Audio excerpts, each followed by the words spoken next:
Sir, it is my esteemed pleasure to introduce Mr. and Mrs. Donald Trump.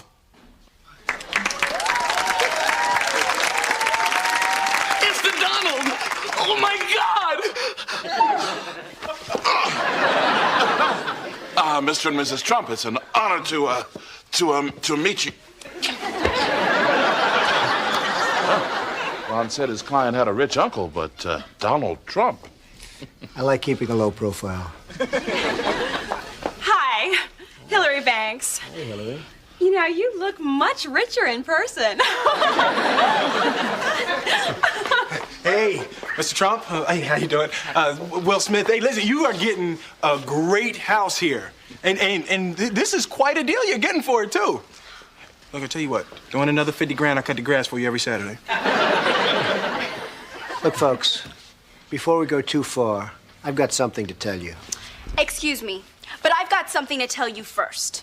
Thank you for ruining my life. Ashley! What did you do? Everybody's always blaming me for everything. Ain't that the truth? That is pretty prescient. Yo, who'd ever guessed that a 30-some-year-old episode of the original Fresh Prince of Bel-Air would be so prescient? You know what I'm saying? Like it's almost like a fucking prophecy at this point. It's like, yeah, they're always blaming him for everything. If you have a hemorrhoid, it's Trump's fault. If you have athlete's foot, it's Trump's fault. Like, these people have no lives. Like, the left have no lives whatsoever at this point, and it's just funny to watch. Hi, folks. Welcome. This is Apostate Radio. I hope you all are doing fantastic. It's been a great weekend, a weekend full of rest. It's been quite an uneventful weekend, except for something that I did yesterday. We'll talk about it in just a second. But I am Isaiah Carter, here from the suburbs of New York City. Ideally yours, coming from the northeast of Westchester County. Coming to you with my co-host, my brother, the sage of the tri-state, Mr. Nostra Chavez. What's up, man? Nino, sorry. He's had Nino. Nostra, yeah. AKA Nostra Chavez, man.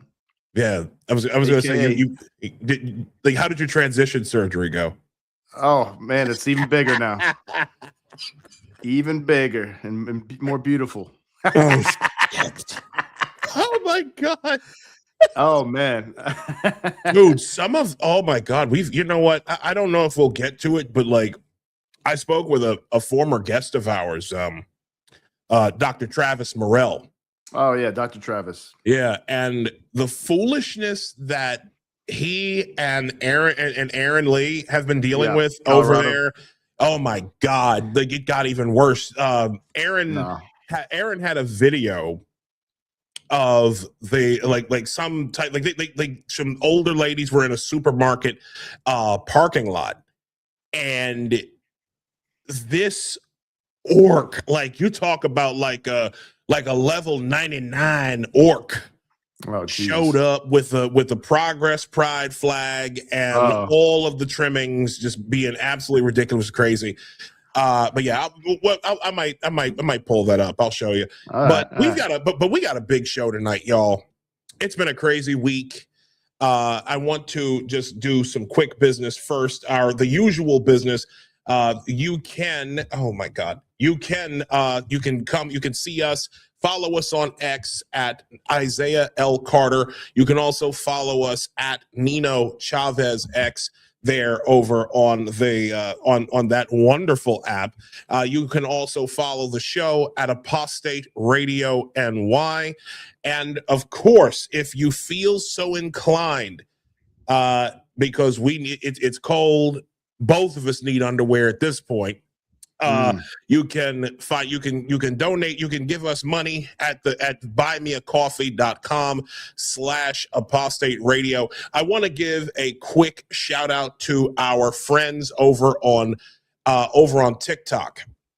And we do have friends on TikTok. I've had a bit of success over there.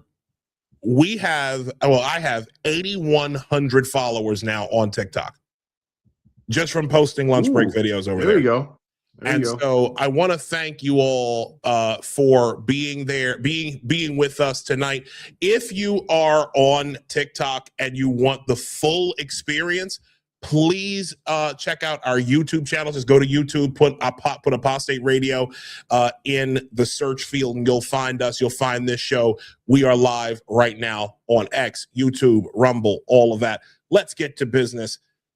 Coming to us tonight is someone who I have respected for quite some time. If you are someone who cares about how people think, if you care about the truth, if you care about being able to defend the truth, then this guy is your man. Okay, he is part of the Secret Scholar Society, and he unfortunately, yet fortunately, lost his teaching job a year or so ago for an exchange that we'll talk about in the second hour. Ladies and gentlemen, I present to you the one and only Mr. Warren Smith. What is up, my man? How are you? I'm good. Thanks for having me. Of course, brother. Warren Smith, man. What an honor. This is a true honor to have you on the show. We respect people of courage who show much moral fortitude on here. We've had guys like Graham Linehan, and we had Dr. Travis. We were talking earlier about Travis Morrell and Aaron Lee, who are over in Colorado right now trying to save children. You, sir, and it's crazy because they're trying to save children from the very thing that you had that exchange with that kid. This roughly the same topic. So thank you so much for joining us, man. We appreciate it. It's my pleasure.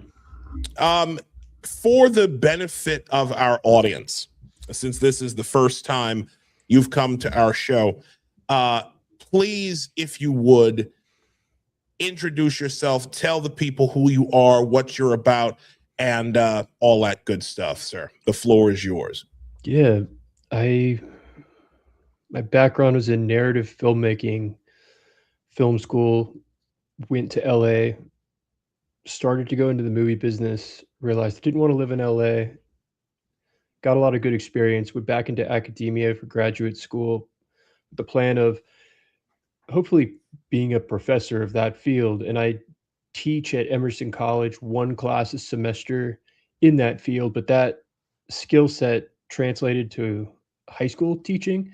And I became a regular high school teacher for a year. Then COVID hit, ended up specializing at a school for kids with behavioral challenges. But that was my subject matter, and content creation and working with cameras and all this new technology. It's a fascinating new medium.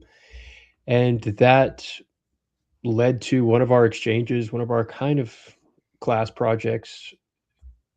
Someone picked up and kind of got out there and got a bunch of views or whatnot. And that kind of opened a door where I was like, should I continue down this road, or should I let it pass and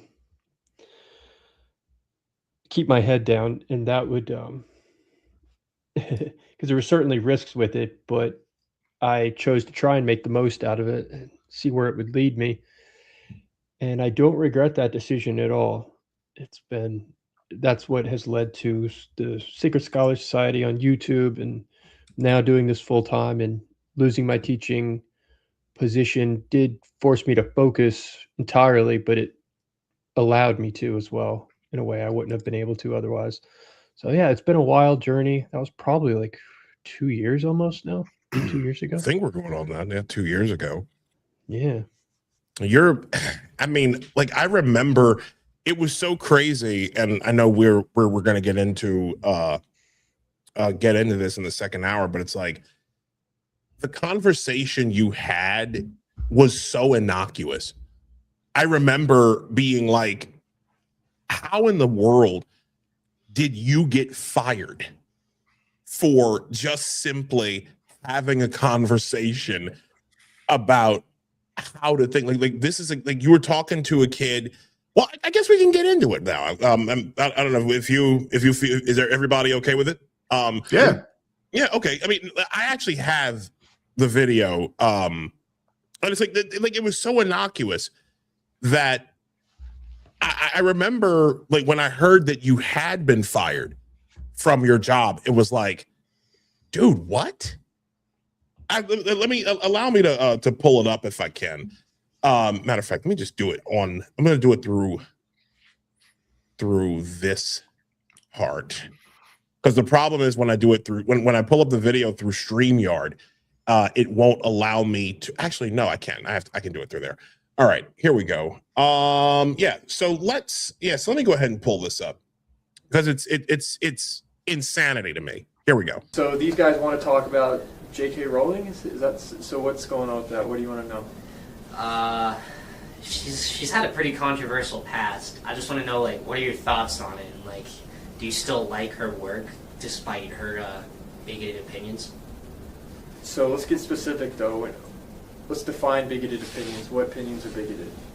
We're going to treat this as a thought experiment. I'm not going to say what's right or wrong or what way to think. The whole point is to learn how to think, not what to think. Yeah. So when you say bigot, you're starting with the conclusion that, given her bigoted opinions. Yeah. So first, let's start with, does she have bigoted opinions? So when you say bigoted opinions, she has had a history of being extremely transphobic. I've heard. Hey, you've heard. So what? Can you give me an example? If you look at her Twitter, I think you could see a few things. If you want, I could try and find see something. See if you can find one. So, one of these tweets that she came out with in 2019, she said, "Dress however you please, call yourself whatever you like, sleep with any interview that got Warren Smith fired." So again, if you want to see the full effect of it, please go over to the YouTube channel right now. So you find that bigoted? What do you find about it? Was deemed transphobic. Like, I myself. Do you find that transphobic yourself? I don't really have an opinion on it, but I'm just going with what a lot of other people have said. So let's pause it. Let's not go with what other people are saying. Let's try and learn how to critically think. So let's analyze the tweet ourselves. So that statement, do you see anything problematic disregarding other people's opinions? She did try and pin some things on a specific group of people. Where does she do that? Can you read that? But force women out of their jobs for stating that sex is real. So when I hear that, I'm interpreting that as meaning if a woman says that, saying that there's a difference between men and female and then being attacked as transphobic, I think that's what she's saying by attacking someone for stating that sex is real. That is exactly what she's saying. Is that transphobic to you? So, to me, no. Stating that sex is real is not transphobic. It's just a fact of life. It exists. So is there anything you disagree with in that tweet? In that tweet, I can't really see anything that I myself disagree with, but I can see why some people would think, oh, this is offensive. We can't have that here or something, because... Sure. And what's insane is that what that kid, kind of described happened. Like, Warren, take us through that. Like, again, the conversation was innocuous. At least those of us who haven't, lost our minds. we found like we would find nothing wrong with that. It's like you're walking a kid through propaganda that from the way it sounded, he'd heard like secondhand, third hand. Like, am I correct about that? Like how did that whole thing transpire? So they'd requested that specific student do a sit down and do a recording for the school, and that was kind of a warm up for that because he was feeling nervous. So I was like, here, I'll sit on camera and let's just do a short podcast like we sometimes do, a little thought experiment. And after the fact, because I had shared a bunch already. There was already a YouTube channel. We were doing a lot of different types of things like that, movie reviews, me and this other teacher as well. He wasn't in that clip, but I think, and after that ends, he goes on to change his mind and be like, oh, I feel like an idiot now. But so I think that's what was interesting, because you see a journey take place on camera. It really, and it's probably difficult for people to grasp the full situation without being there, because I think it was the response to how big that was, as far as how many people saw it, with Elon Musk tweeting it. And I think that was more, there were certainly a lot of people that were upset. There was a lot of teachers there that were upset, and if they'd had their way, they would have probably liked to see some repercussions right away. But it took a while, it took about a month and a half. But I think it was the attention more than anything, and they just saw it as a liability, and they waited until it blew over, and because had they made a move right away, it would have not been optimal for them. So they were reducing their risk and liability. It was just a business move, I think, from the person on top, talking to lawyers and whatnot. I thought there was a 90% chance they just weren't going to renew my contract over the summer. But I had seen, and people need to understand, with this school specifically, you can get fired at any time for no reason. It's not like what people think with most schools. And yeah, it was very different. And so there was no recourse. I thought about it. I talked to some lawyers. Elon Musk's team reached out to me and looked into it, but I don't think there was a path forward with them. And I really didn't want to go down that path. I just wanted to keep moving. But that's really, yeah, I haven't thought about this in a while, but that's how it happened. I mean, I'm sorry to bring up like any bad memories or whatever, but like, he's trying to forget about this, Isaiah.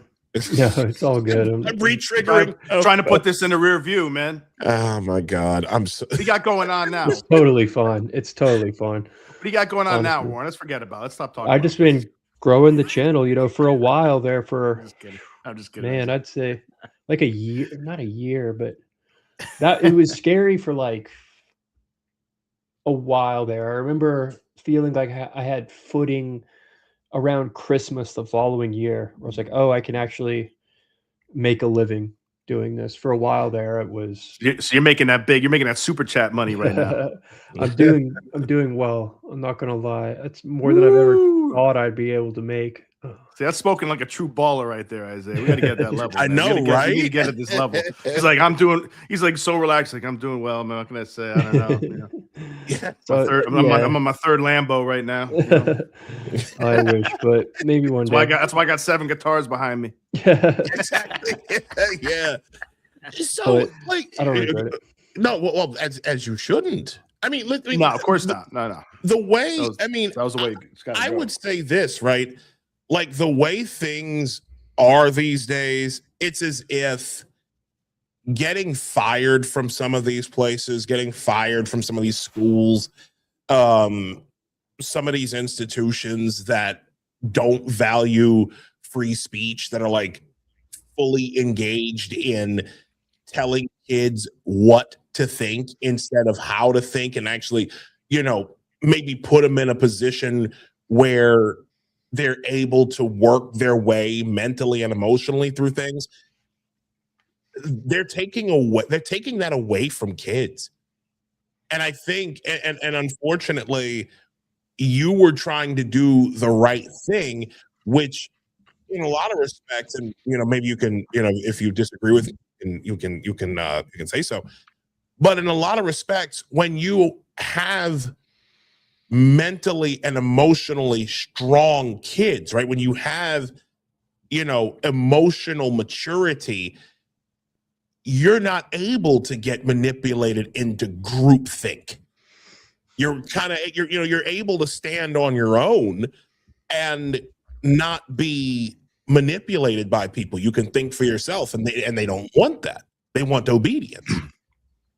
Yes, I think a lot of it is what I call the frame, the demeanor. Mm. And that comes a lot from, I've noticed in my journey through life experiences. So had this whole thing come about 10 years ago or a little bit longer, it could have been very different. Because like I was telling you a bit about Hollywood and all that, I had some good luck and some good projects, and I was definitely on a roll. But I was a very different person. Then you ran into Harvey Weinstein. I He never met him. opened up his robe. Yeah, I've I've encountered things that are not too far from what you would imagine. I mean, it's a crazy place, but yeah, it looks pretty depraved over there. Yeah, I knew it wasn't my cup of tea, but Yeah. I think a lot of it is that demeanor, and just the journey for me really began, I'd say, in 2016 when I was in graduate school, and the blowback I got from just trying to have conversations was pretty eye-opening. And that dynamic is definitely still alive and well, because there's definitely been a cost with my personal relationships that I grew up with that disagree with me. They strongly disagree, and it can be very difficult to have those rational conversations. But those are the conversations that really prepared me, because I've been having conversations like this in what I'm doing now with YouTube since 2016, and I was in Boston at Emerson College, which is Super woke. unanimously everyone is thinking the same, and there's no room for disagreement. So you're throwing yourself into a bit of a battle if you're in the classroom and you start questioning the professor. And I was. So that was my preparation, and that's what led to this thing I call the frame. And yes, people often talk about the frame of the conversation, and there are smaller frames within the conversation, but people try and throw your frame off and attack the frame or manipulate the frame artificially and look like they're in control. And that control is going to come from that demeanor and your commitment to logic. And that's what makes you unstoppable if you have that logical framework. It also helps that these people don't usually argue with anybody. So their arguments are very weak generally because they haven't heard any other side of the argument, or they won't accept it. So you have heard, I mean, we all have, because we're kind of inundated in it throughout the media for the last, at least 12 years, right? And this kind of woke, where this is the way you have to believe, this is what you have to think. Otherwise, you're a really bad person. You're a fascist. You're a racist. You're a Nazi, whatever, transphobe. And we've heard like their side of the story over and over again. And then if but they haven't really heard the other side. They don't listen to conservatives. They don't give them a chance generally. Definitely don't read any of their media. If they do, they'll see one clip where like Joe Rogan, who's, in many ways a liberal, made a joke about something that, just hanging out with talking to comedians, and then it makes it sound like he's a bad person. And that's all you need to hear about him ever again. Or J.K. Rowling just, criticize transgender people going into prisons or bathrooms. So that's all you need to hear from her ever again. She's a transphobic bigot. So that's it. Case closed. Nothing else to hear. So when you have them on your show, I'm sure you hit them with some things that they haven't even considered, and then I imagine plenty of times they're struggling a little bit with that because they just haven't. This is the first time they're coming across an actual argument. Yeah. Yes. So in the wake of this viral video, I go home for the first time in North Carolina, and I think it was around Christmas, or it might have been the summer. And my childhood friends who I'd grown up with, I remember distinctly, Oh, yeah, I had lost my job already because they were kind of the angle. Their frame was, sorry you lost your job, but you kind of, what do you expect? You kind of had it coming because J.K. Rowling is They said transphobic. Yeah. they said the same thing about Charlie Kirk, by the way. Yes, I They noticed said that. they said the Like same it's thing. the most charitable thing was usually, oh, yeah, I mean, he probably shouldn't have got killed, but he was saying a lot of crazy things. It's like, oh, okay, so Mhm. you have some mainstream conservative views, so you deserve to get shot in the Yeah. neck in front of everybody. Okay, good to know. Oh Yeah. no. Well, that's what happens when when you're hateful. That's literally how they, and I had something very similar to that happen to me about we're coming up on 5 years ago now. Back in 2021, I'll never forget this thing by the name of what is it? What is this fucking like creature's name? I can't remember. Oh yeah, Danielle Moscato. Okay, one of the most unholy beasts on the internet. And basically, what this guy did was like he went on an abolish prisons rant in defense of like this guy he went in defense of what's his face Derek Chauvin, the cop who was involved in George Floyd's passing, okay?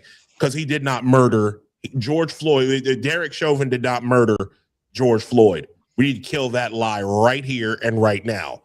But anyways, Moscato goes on this rant talking about how prisons are bad places. Nobody ever gets rehabilitated in there. But what nobody knew at the time was that this guy had just gotten busted for drug possession. I think either in Ohio or Indiana. And I wrote this post talking about white men protecting white men. 'Tis a train that is never late. And I lost my account for 119 days. Why? Because Danielle Moscato was a part of the left's favorite minority, we'll call it. They could get away with anything. That's basically what I was taught, what I was shown right then and there. And the point I'm trying to get to, I had friends who were on the left who were telling me the same thing. They were like, well, you should have lost your account because trans people are sacred and you shouldn't be saying anything to them because they need our support, they need our help. It was just, they just ran the gamut with me. Yeah, man, you lose your account when you're talking about sacred cows. You lose your account. Yeah, or you get shot in the neck. I mean, that's kind of or you lose your job. That's how it goes. Can't talk about secret cows. I mean, the point is, the left does not accept. They don't want to compete for power. They don't want to compete for ideas. And we saw a lot of this. We're gonna get to something in just a second. But in terms of the emotional stability, the emotional maturity, and everything else, they don't want that. It's all gas, no brakes when it comes to emotions. And I know you've seen a lot of this. Since we're already flowing with this, there was a conversation, and I tried to find the video for it. This guy Brian Shapiro, man, he's been on several people's shows. Mm-hmm. He's been on with Tim Pool. He was on with you a while ago. I don't know how long ago that was, but I'm doing it every Friday with him. I was just on this past Friday, and I'll be on with him next Friday. Okay, how do do you do it? How do you do it? I'm serious. It's fun for me, though. Honestly, it's because it's gotten challenging to find people that will sit down now. It really is, because So they'll talk to me on Discord, but they don't want anything recorded. And their justification is, well, I don't want to be the just be the thing that gives you content or whatnot. And we're like, well, if your ideas are good, why are you? It shouldn't matter, you know. So Warren, they don't want to be on the they don't want to be on the slam dunk poster, man. They don't want to be that guy getting dunked on. Right. That's what it is. But Getting teabagged. Brian's an interesting one because he's a radio guy, is my understanding, and he's like friends with Don Lemon. He's got you can already kind of see where he's going to go before he goes there. I do appreciate him taking the time, and it's always civil. We can like laugh afterwards, it reminds me of that teacher I used to sit down with before I got fired. Then he was like, I can't do this. And he went back. I was like, hey man, if you want to go on this journey with me, you can decide how involved or little involved you want, and we'll split the money and everything. And he was at that fork in the road, and he decided no. And because it was very uncertain at that time. Now he might be like, man, I wish I had, but I can't say. Only he could say whether or not that was the right move for him.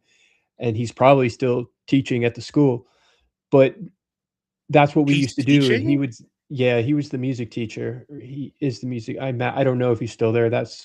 I haven't been in touch with anybody over there.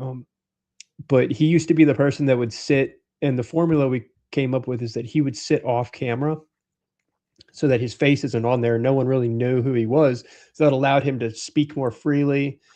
And it was fun, right? And that's how it started. Once it went viral, then we were like making a point of at least one video a week after school on Friday. He would come over. We had a little studio space, and then I get fired and he's gone. And so it's just been kind of looking for somebody. And just recently, in the last 3 weeks, like Brian just emailed me last week, was like, hey, do you want to do this regularly every Friday?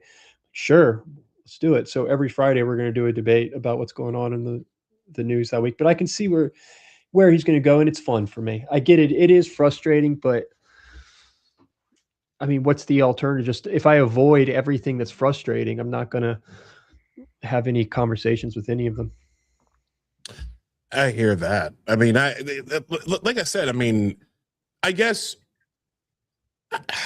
How do I say no talk? Hey, no talking shit about his co-host, man. It's his show. I'm just appearing on he's not my co-host, but it's just a way for me to like have somebody. I'm trying to do more debates. Honestly, if it was up to me, I would be talking to students every episode. Yeah, that Brian Shapiro, he's downplaying your relationship, man.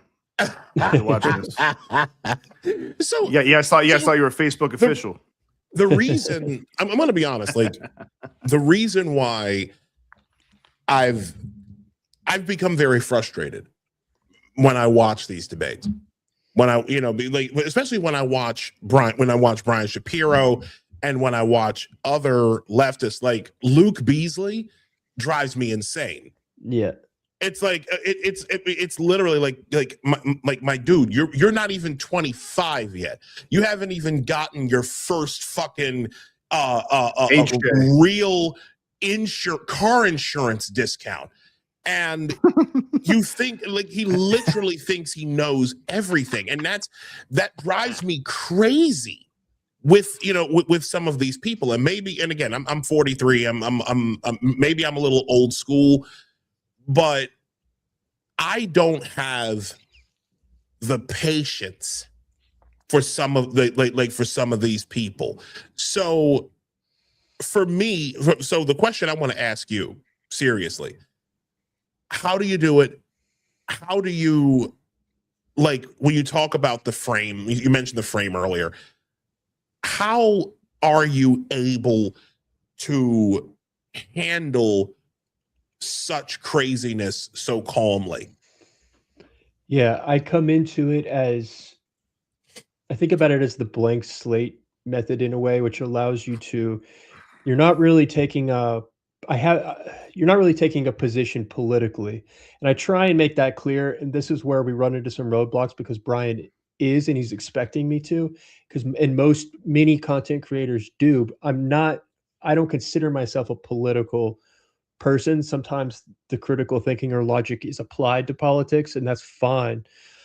So he'll often be asking me, why did Trump do this thing? And I'm trying to ground my method solely as much as possible in what is objective and not ideally there would be like no opinion. It's never going to be that, but ideally it's almost like it doesn't matter what I think, it's only what the logic indicates. And whenever he starts going subjective, I try and point that out so we can brush that aside. So if he asks me, so he literally just did this last time we spoke, why is Trump doing it this way? My response, I can't begin to answer that question. I can't mind read. And then that's it. That's all I'll say.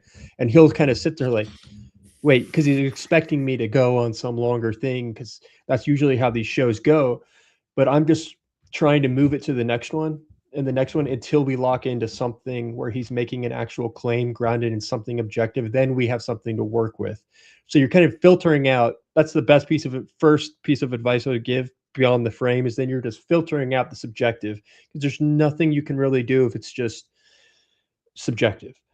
And so you just keep going. And so what it kind of acts as a filter, where it's a flaw filter. You're listening, you're holding it loosely in your mind. You're not coming at it from I'm going to defend this political party, and you're just listening and listening for that first flaw. And when you see it, go right at it and address it. And then you move to the next one and listen till you hear the flaw. And that can be very frustrating for some people, though, because you're not going back and forth in the same, you're not defending these political positions. So sometimes it can lead to dead air where I'll be like, I don't know, I can't read his mind. And then he's just sitting there like, okay. And there's that sense of like, am I being too boring? But that's that goes back to the frame for me, is it sounds so stereotypical. It's like, be yourself, but that really is important, because you can get overloaded. All of this comes down to thinking these things through ahead of time, where you know why you think something. Like, I can't win a debate with someone if I don't know what I think on, well, it's getting more complex because I'm talking about the blank slate, but on certain topics, like if I were to go in with Destiny, who I've spoken to, on certain topics, I'm fine. On other ones, though, it's not, if I don't know what I think on it, I could get cooked. And so, yeah, it's just having that model in your head and then saying genuinely how you see it and not overthinking that, because just not trying to have this whole gameplay in your head about everything political that's going on, but just, no, I've thought this through. I know why I think that. And when you're creating that model, make it as grounded in logic as possible and simple. And that's going to allow you to think on your feet and move much more quickly. It also lets you have some credibility, because if you agree with Trump on every single thing he ever does in his life, that's probably right. not exactly. I mean, people look at you, be like, "Oh, okay, you're just like a partisan cult member," and that goes for anybody pretty much in any party. So and also, yeah, sometimes just like I don't have an opinion on this really, and I didn't really look into it, so I don't know what to tell you. And it's usually not where I'll be like, sometimes that'll happen, but but I don't know if about this. It's usually where I agree with the what, maybe not the how. Maybe there's some mistakes being made there, and we can find that middle ground. But where it gets frustrating for many people, and for me as well, is when you're not seeing that fairness coming from them. But then you can point that out, right? So it's totally fine to acknowledge, yeah, like with ICE or whatnot. Yeah, I mean, I could see how that's a mistake there. But then suddenly when he goes to Don Lemon, he's not returning that middle ground in a way. But right. Well, that's not to be expected from most people on the left. That's for sure. It really isn't.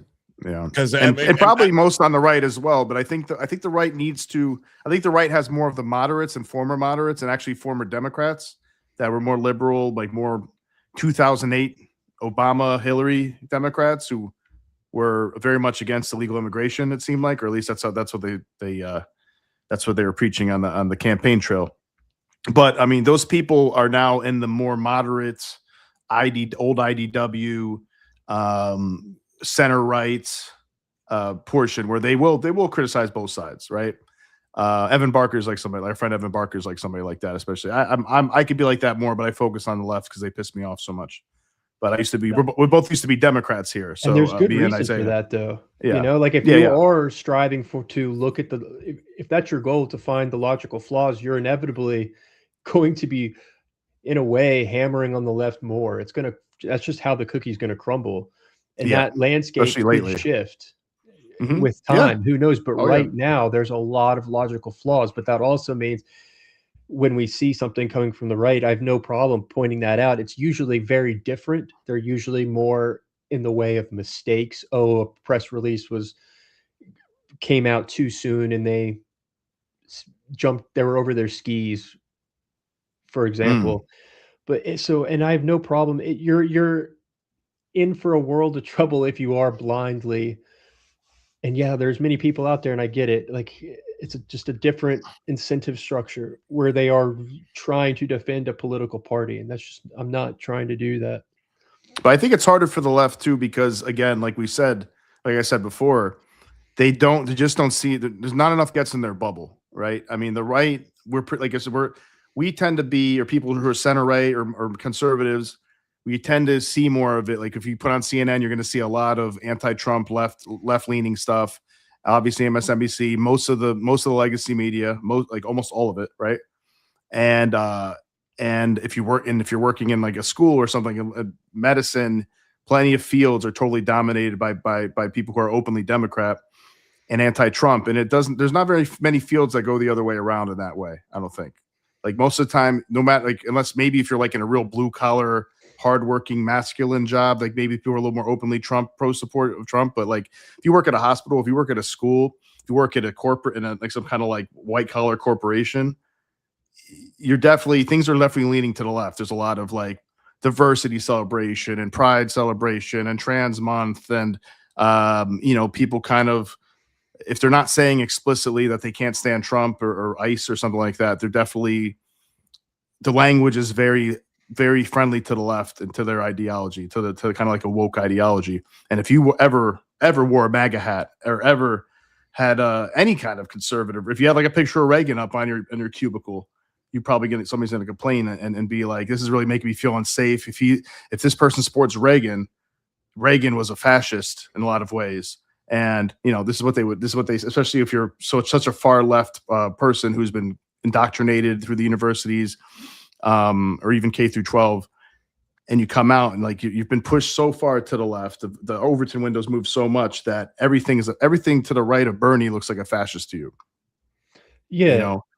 One I really like to run is trying to point out how a rational person could easily and understandably, when faced with a binary decision that we were faced in the last election versus Trump and Kamala, how I could totally understand how a rational person voting for Trump. If that's just your argument right there, that's a good starting point for people listening. And you can apply that to a Destiny. Like I made that argument to Destiny, and it's difficult for them because you're not getting over your skis there. Right. And that's legitimately what I see in my mind when I'm picturing that model. And I'm just saying, it could go wrong. There's going to be mistakes, but we can limit it down. We're faced with this binary just it's one or the other, or you're not engaging in the game. And that's fine if you want to go that route, but there's also drawbacks to that. But if you are going to engage in the game, you can make a good case. And a case that they understand, like by the end of it. I did that with Brian as well. And it's difficult for them to counter that because you're not making he's perfect. You're not making some larger thing. Just getting as specific as you can. And going with those little blocks is very effective. Yeah, it's hard to argue against that.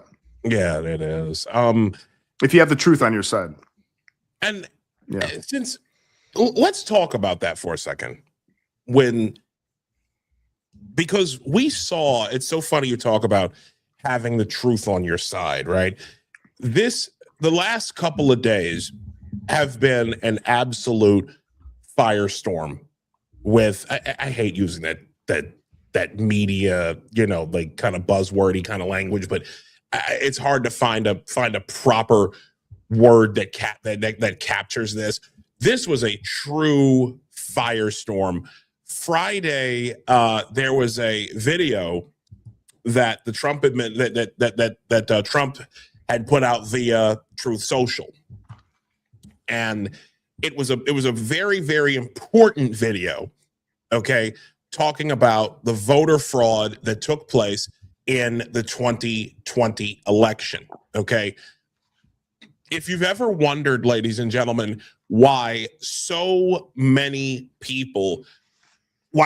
Democrats screamed the entire time Biden was in office that like making people like almost swear that the 2020 election was legit, and making people, it was almost like, you know what it was like? It was almost like these people, whenever you hear them say trans women are women and they believe it, they wanted you to believe that the 2020 election was not rigged. And they are willing to do just about anything to prove it to you. Now, well, to make you believe that. Now, here's why I bring that up. Democrats focused. This video was posted on Trump's Truth Social, and instead of, matter of fact, let me go ahead and play it. Let me go ahead and play the signal first. Okay, this is the video that was dropped on Friday. Just the video itself. Okay, watch. Initiated by a court order, the Michigan investigation team obtained forensic access to a DS200 tabulator, the machine that counts the votes. A Telit 4G wireless chip manufactured in Taiwan was discovered embedded into the motherboard. The voting machine tapes clearly indicate modem engagement and transmission of election data. Some of the anomalies that we noticed in the 2020 general elections, that 5 key states all stopped counting at a certain time in these key battleground states. These were all where the software, Dominion machines, ES&S machines were used, the Smartmatic, the GEMS software. So when the vote stopped counting, and this has been noted in other countries as well, President Trump was significantly ahead. When reporting and counting resumed, there was a massive spike occurred that favored Joe Biden. Now, that is the signal in this. That's the signal. That's what everybody wanted you. That's what the Trump administration was trying to convey to the people. Now, I am going to play the video that was posted by the Trump administration on his Truth Social. Okay? I'm going to play it again with the last 3 seconds still in. I'm going to play the original, and we're going to go from there. Initiated by a court order, the Michigan investigation team obtained forensic access to a DS200 tabulator, the machine that counts the votes. A Telit 4G wireless chip manufactured in Taiwan was discovered embedded into the motherboard. The voting machine tapes clearly indicate modem engagement and transmission of election data. Some of the anomalies that we noticed in the 2020 general elections, that 5 key states all stopped counting at a certain time in these key battleground states. These were all where the software, Dominion machines, ES&S machines were used, the Smartmatic, the GEMS software. So when the vote stopped counting, and this has been noted in other countries as well, President Trump was significantly ahead. When reporting and counting resumed, there was a massive spike occurred that favored Joe Biden.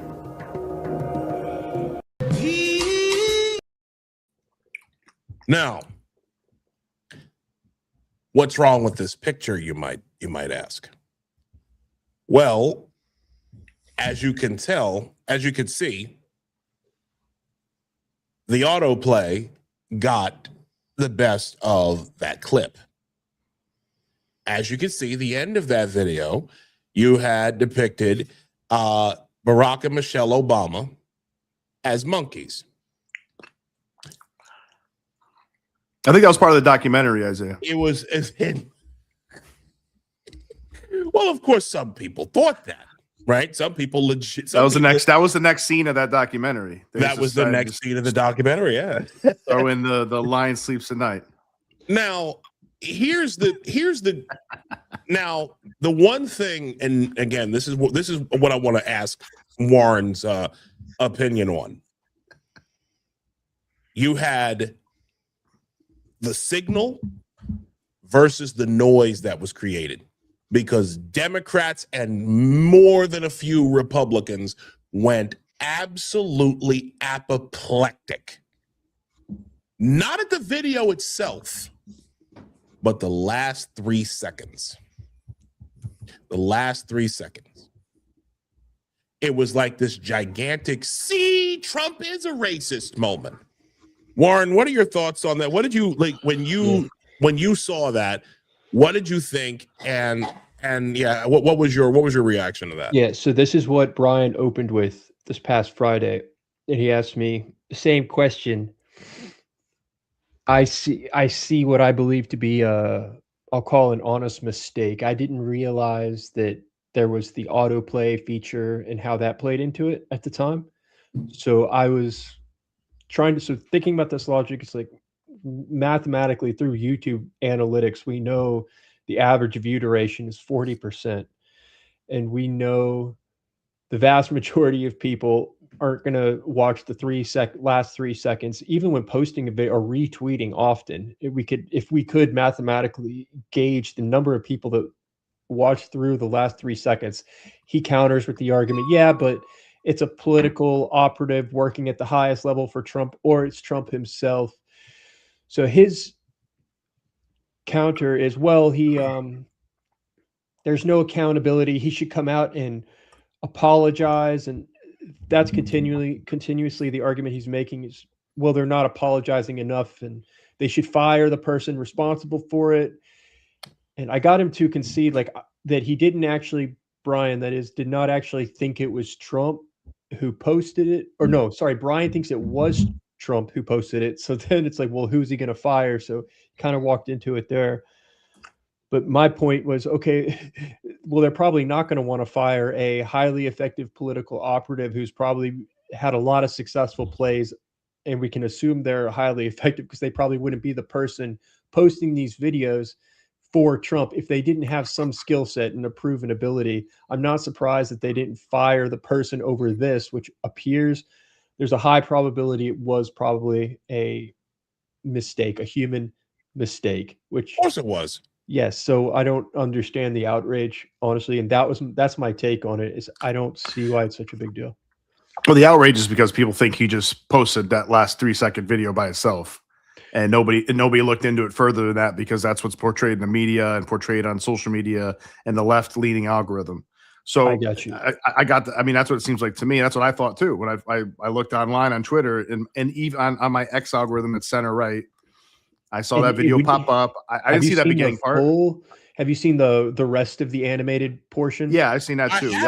And I hadn't seen that when I had this conversation. I wasn't even aware of that. I would have used that in the argument as well. But have you watched through it? It's my alarm clock, that video. Yes. Oh yeah. Shit. That's been my alarm clock for on my phone for the last 4 years. Actually, I didn't think it was problematic, but now I know. I immediately removed it once I saw everybody got angry. Well, let me for the benefit of our audience, I'm going to play that video.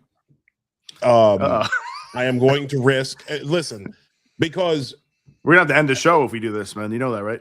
And Warren's gonna get fired again from YouTube. Oh shit. He's gonna get fired by YouTube.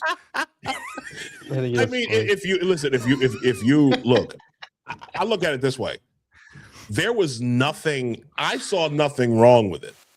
But I'm before you do this too, Isaiah. Mm-hmm. It's pretty funny that, why are we not getting the same beef with Bill Maher, who I'm a fan of, by the way. I like Bill Maher. But why are we not getting some this anger from Bill Maher, who used to, for like years, would say that Trump's dad was an orangutan? Because he's a red ape or whatever.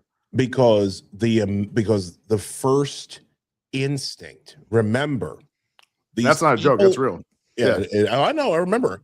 But he's like, always put a picture of him and stuff and say we want to, because he was mad because just for back. I don't know if Warren, you're familiar with Bill Maher and Real Time with Bill Maher and this joke he had, a long running joke for a while.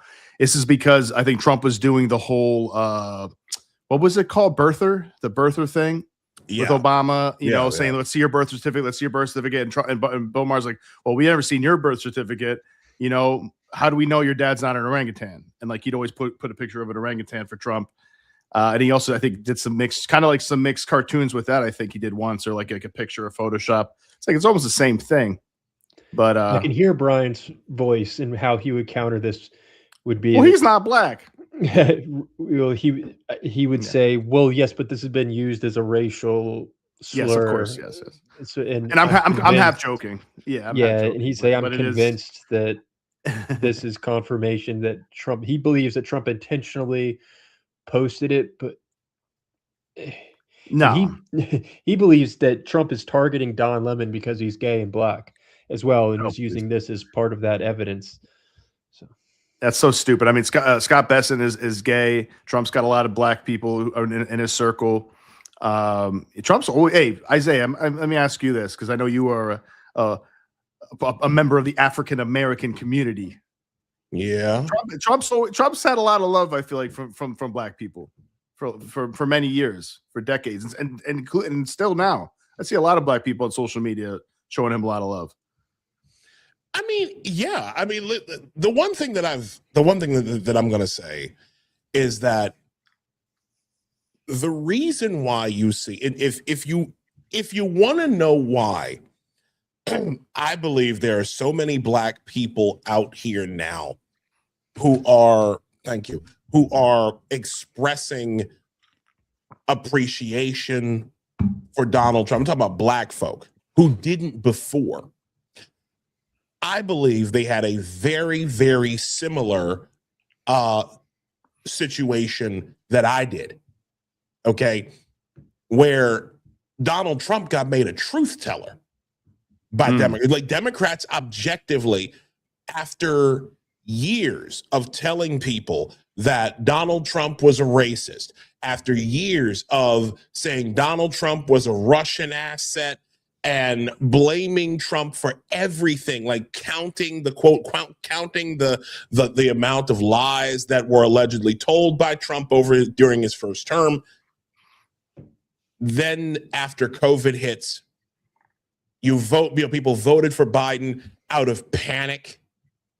Even after, I'm telling you right now, even after, like, the fact that Joe Biden was still able to get black people to vote for him after he told Charlemagne the God to his face that if you got a difficulty choosing between me and Trump, then you ain't black. Like, this old white man, this old white segregationist, I can't telling take it, black man. people to their faces that you are not black if you do not vote Democrat.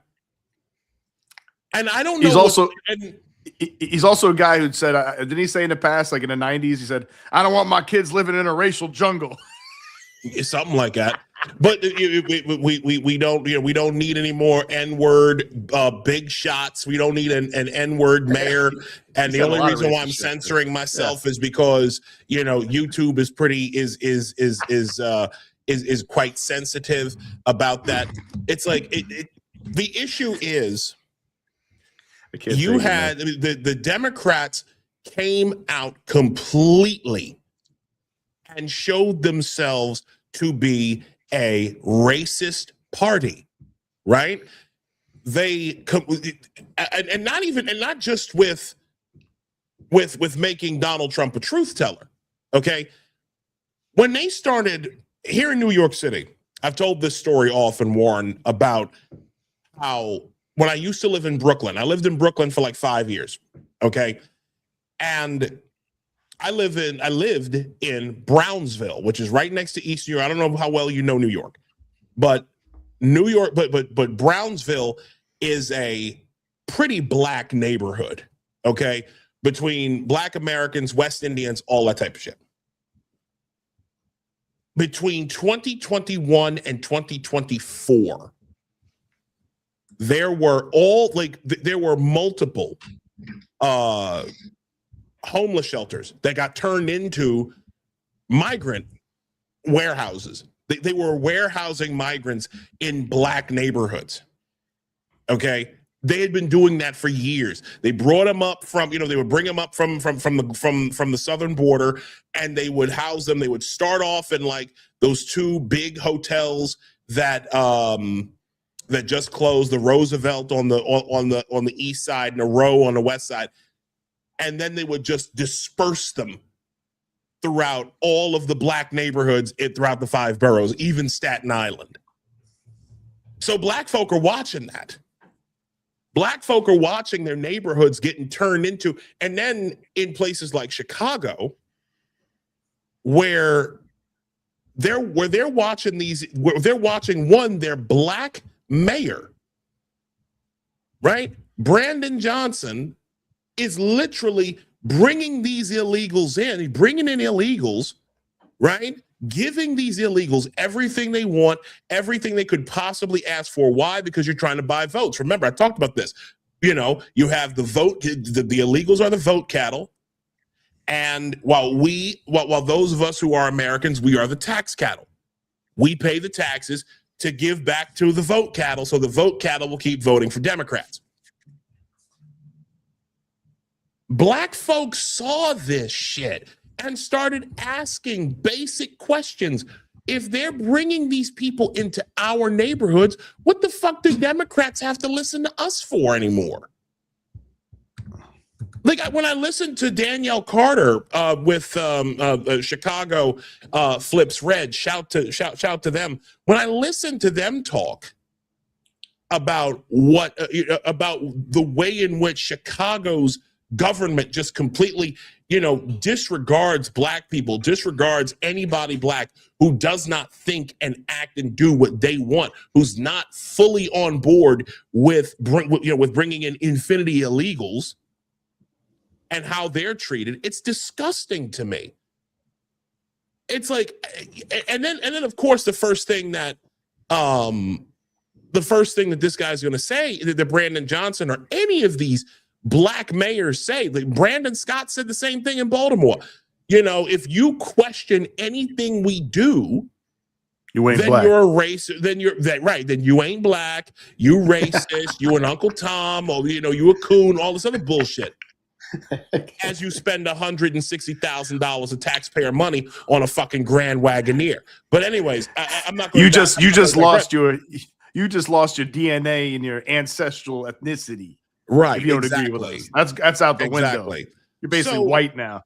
So the point, sorry to go long with this, but black people in America, even with this foolishness with the whole thing about the Obamas being portrayed as monkeys. Okay. And I'm going to play the whole video because it wasn't just him. It wasn't just the Obamas that were portrayed as Biden monkeys. Biden was a baboon or a mandrill, I think, too. It was something like that. Like I said, I'm playing the video. But the fact of the matter is, black folks saw through this, and at least the vast majority. Well, I would say the vast majority, but enough of them saw through it and were like, "Wait a minute." And then it also helps when you have white leftists calling black federal agents the N-word with impunity all fucking week. I mean, I've seen a lot of that, man. What do you think about that, Warren? Yeah, what do you think about that, Warren? No, I mean, it's frustrating, man. I don't really know what to say beyond that. I don't know. I mean, I do apologize for going a bit long with that, but it's like I wanted to make sure I answered the question. I got a question for Warren. Because we see a lot of this stuff in New York City with Mamdani now, right? And I'm sure we're very familiar with things you've seen in universities. Very openly anti-white bigotry, anti-white racism, like, with Sia Weaver, Mamdani. Well, first of all, Mamdani, I think, originally said that he wants to tax whiter neighborhoods more. then Sia Weaver, his housing tenant head or something like that. She's got a pretty high thing in position in his government, saying that she wants to impoverish. They want to impoverish white people or the white middle class. Is that right, Isaiah? No, well, she said no. Sia Weaver called home ownership a weapon of white supremacy.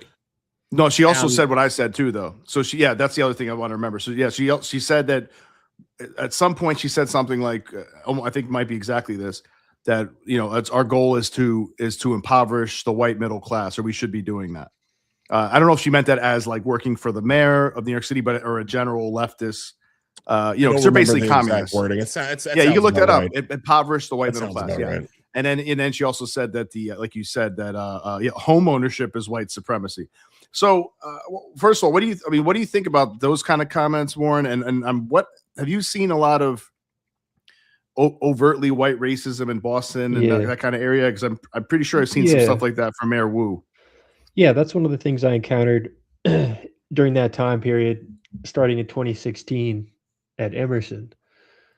Because there was these protests at that time where students were claiming Emerson was overtly racist, and it's one of the most left-leaning colleges in existence. So that was very strange. In the day, so all these students protested on a march into the middle of the faculty meeting, and made these demands. We've seen patterns like this at other colleges, but it was literally demands backed up by a Facebook group where students would post microaggressions, and that was their evidence. Oh, God. And then the following day, I was in a class being taught by the dean of undergrad studies, and the head of the social justice center was there. And there were 3 other students in there that were white, and we were told it was a 4-hour class, and we were told to concede our space and just sit and listen and not talk. And I remember that moment specifically, that really did get under my skin. And that was early in my journey of questioning things. So I remember sitting there being like, wait, like, you genuinely feel this way? Like, what can I do? And that's what led to the response of, the best thing you can do is just not talk and listen and concede your space.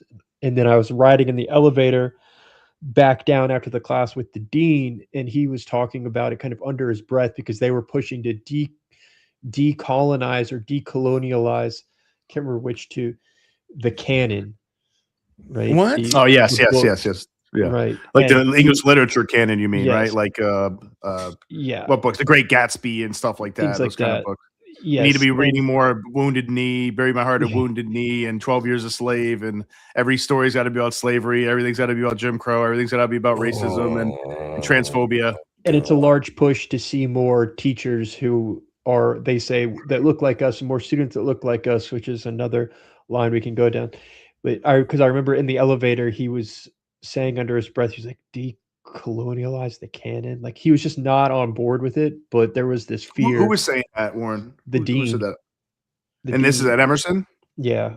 Yeah. It was just me and him in the Wow, elevator. interesting. That's interesting. Okay. Yeah. So that's I remember good. that distinctly. Glad that there's some pushback when you hear that, because some of those guys have been so neutered and ideologically warped that they won't even. Well, this is how you're going to encounter it. He's exactly what you'd expect, votes the way you probably expect, I'm guessing. So he's not going to say anything publicly because everyone's worried about their jobs. Because one teacher probably votes the same way, did speak out against it with an email, and got blasted by the president of the college saying, we won't tolerate this, and just got mobbed. And I have the letter printed to this day, because it was just it felt so off, because what he was saying seemed reasonable, pointing out we can't kowtow to students making demands and just marching in the middle of our meeting and shutting us down. And just like, is this really what we're doing here? And he just got blasted for it. And that's what would happen if anyone did speak out. And there were repercussions for me, man, just asking questions. I wanted to do my thesis film on Winston Churchill, and I was students, like, I could not get a single student to work on my, like, I worked on, it's a system where you work on their films and they're supposed to work on yours. And And that was by the time that was year 3. It was a 3-year program, and yeah, so I just did it all on my own with 2 people outside the school. So that's the best. Like, I'm just giving you some firsthand examples that I've actually encountered that illustrate these concepts. So Like, they wouldn't are actually very work on real. they wouldn't work on your Winston Churchill film? Why is that? Nobody? Well, and it's interesting because the film was about, it started as a documentary and then moved to narrative.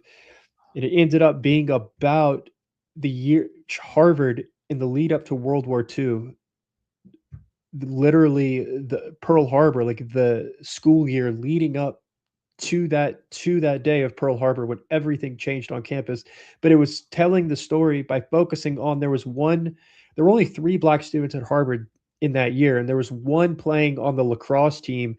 And they went to go play the Navy, and they wouldn't let him play because he was black. And this was when overt racism did exist, and the whole team boycotted the game. But then they were forced to play by leadership, and the final score was 0. And there's this theory that they just threw the game.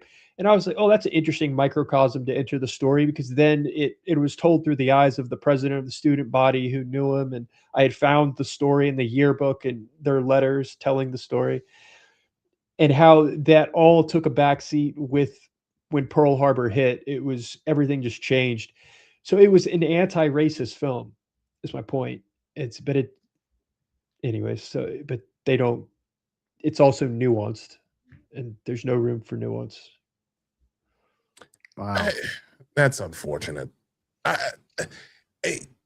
Do you ever? Is everybody woke that you know? Like almost all the students? Like almost At everybody? Emerson, there was one student who I met who, and I didn't really know what a libertarian was, but identified as a libertarian at that time. Okay. Because I That's remember different, yeah. confiding in him about what is going on. We were like, this is nuts. And he was frustrated about those dynamics too. He was experiencing it full throttle as well. And so that's why I remember specific conversations with him, because it was like, oh, there's one person here who is seeing this. He got alienated as well. I've been noticing this it's not just I went to school for a couple of years. I'm a college dropout. So I didn't, I saw bits and pieces of it when I went like 10, 11 years ago. Well, actually, no. When did I go? 2012. Was in college from 2012 to 2014. I went back as an adult, and I saw the beginnings of that, right? But I was a Democrat at the time. You know what I'm saying? Like I was already, but it's so crazy because my experience in college was that being a moderate Democrat wasn't enough. Like you had to be on board even back then. I'm going, and like I said, I'm going back like 12, 13 years. You had to be on board with everything that they wanted. And if you weren't, if there was even the slightest, I learned this when I worked at the UB Post, which is the University of Baltimore's student newspaper. If they feel for 1 second, if they feel like they can't trust you, they will work to get you out of there. If they have any inclination that you are not one of them, then they will work behind the scenes to get you out of there. I wrote columns I was like an opinion columnist for the paper for a couple of semesters. And then for some strange reason, the editor-in-chief of the paper asked me to take over as editor-in-chief while she took over as managing editor.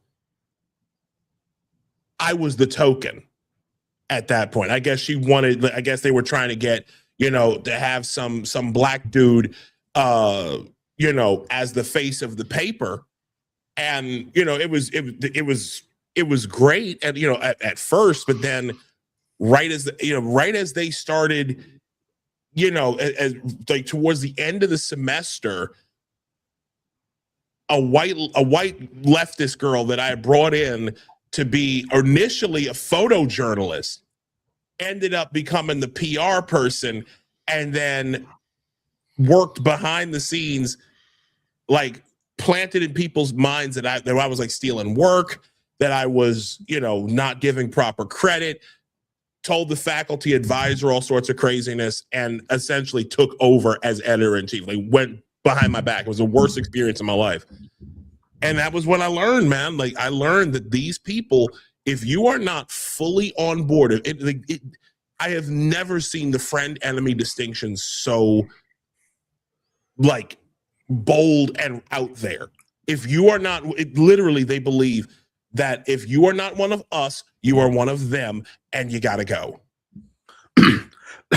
Well, that seems to me to be, Warren, you can tell me what you think about this.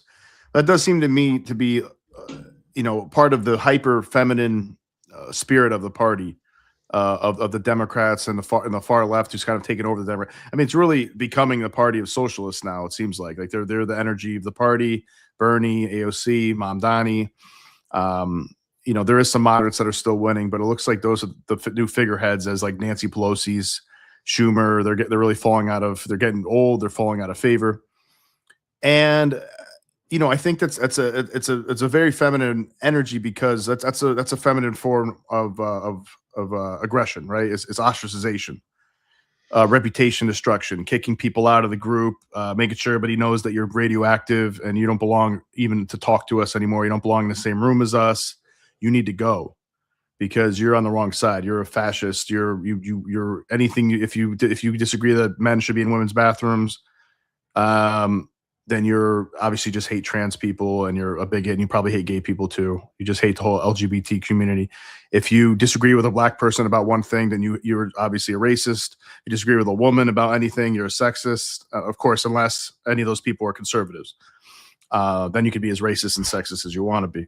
But anyways, so my point is, I think that is the way that women tend to operate, is with their aggression, is they don't give you a chance to talk about things usually. Not obviously, we're speaking in generalities here. But when things becomes like a Mean Girls club, and like you're either on board or you're not. And I think that the far left is characterized by that energy as well in general, because it's very much about, it's a toxic femininity in a way, is like, I guess their main concern, even though it seems to be very driven by envy, but they don't want to say that, driven by envy and resentment. It's, the way they would look at it is they want to make sure everybody gets enough, everybody's provided for, everybody gets equal amounts. But of course, that's not how it works in a free country, in a free enterprise place. So, but that's kind of, so it's like the mama bear energy and aggression of being like, everybody has to get the same amount. And in fact, you white people had it so well, and you white males had it so well, you guys should be getting less. It's a revenge. It's a revenge, a resentment and a revenge philosophy. And it's their weapon of choice has been cancel culture, right? And kicking people out and making you are the worst thing in the world. You're a Nazi, you're a fascist, all of that right off the bat. And that seems to me to be what's going on. It seems to be a toxic femininity party at this point. And the conservatives and libertarians tend to be a little bit more masculine energy, where they can let people, we can talk. Sure, let's talk. But somebody's in the other side tends to get too mad and too upset, and then they hate you. Yeah, I think in their minds, because we're narrative creatures, they're viewing it through a narrative, and they genuinely, a lot of this has to do with the timing of Trump coming on the scene, and they just detest him so much that it becomes this. What I get the most is, I mean, just how could you? I just can't believe that you could think this way or be one of them. And it's definitely deeply tribal, but I think it's primarily because in their minds, they think they are combating genuine racism and whatnot. So Sure. if I were to have the debate about the transgender bathroom conversation, I mean, I can't imagine what would have happened. I never got to I would have liked to, but I don't recall ever having that specific conversation, but I can't imagine the shitstorm that would have created. I remember I had never heard of pronouns when I first arrived, because I remember the orientation where you're supposed to be finding apartment people to live with, to split apartments. And that's when that was the first time I heard we went around and you have to say your pronouns. And I I could not remember what a pronoun was. I had never encountered this. I know it's like a pretty standard thing you're taught but it was slipping my mind, and I could not, and it came to me, and I said something like, I just made it thinking I had no idea what we were talking about. And I think that probably pissed a lot of people off. But that's how I would describe it. And that's what I'm seeing with people that I grew up with or family members. It's more just, I just can't believe that you could be one of them, this kind of thing. I think it's more that than, more than them thinking like they're consciously seizing. There is this power dynamic to it, but I think it's simpler in those individual cases. I get a lot of that. I get a lot of that at work. I get a lot of that from coworkers, like people who just literally cannot believe. Like when I post something on my Facebook page, which is I don't post much to Facebook, but I keep it because with me living in New York and my family living a couple states away. I keep it so that I can keep up with things, right? But I get a lot of that at work. When they found out when I tell people that I voted for Trump in 2024, they're like, "Oh my God, like what, you voted for Trump? Like how did or they'll go, nah, man, don't tell me you voted for Trump. You voted for him." Like, I can't believe you voted for that guy. Just the disappointment that spreads on people's faces when you step away from the group. Right.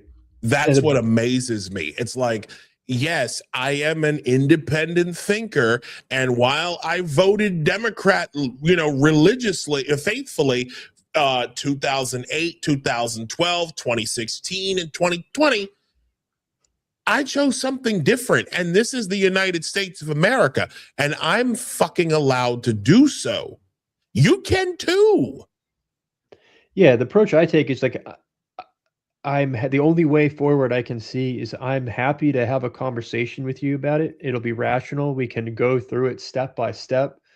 We can talk it out. I don't care what you want to vote for. Like, this doesn't change anything. I grew up with you. You seem to be the one who really cares about it. And all I can do is be willing to have the conversation if you want to. If not, fine. And they almost never will. That's the only path forward I can see, because I'm not going to compromise on logic. I mean, it's just, and I can walk them through those points and show them why. And a lot of this was even with Jordan Peterson appearing on the scene. I remember showing a friend the Kathy Newman clip, and I was like, look at this. This is really interesting. And it was interesting. And just the response was they couldn't tolerate it. I was interested that it was that upsetting to them, just that Kathy Newman conversation. And in most cases, I think they have genuinely not encountered anyone who disagrees. They don't know what to make of it.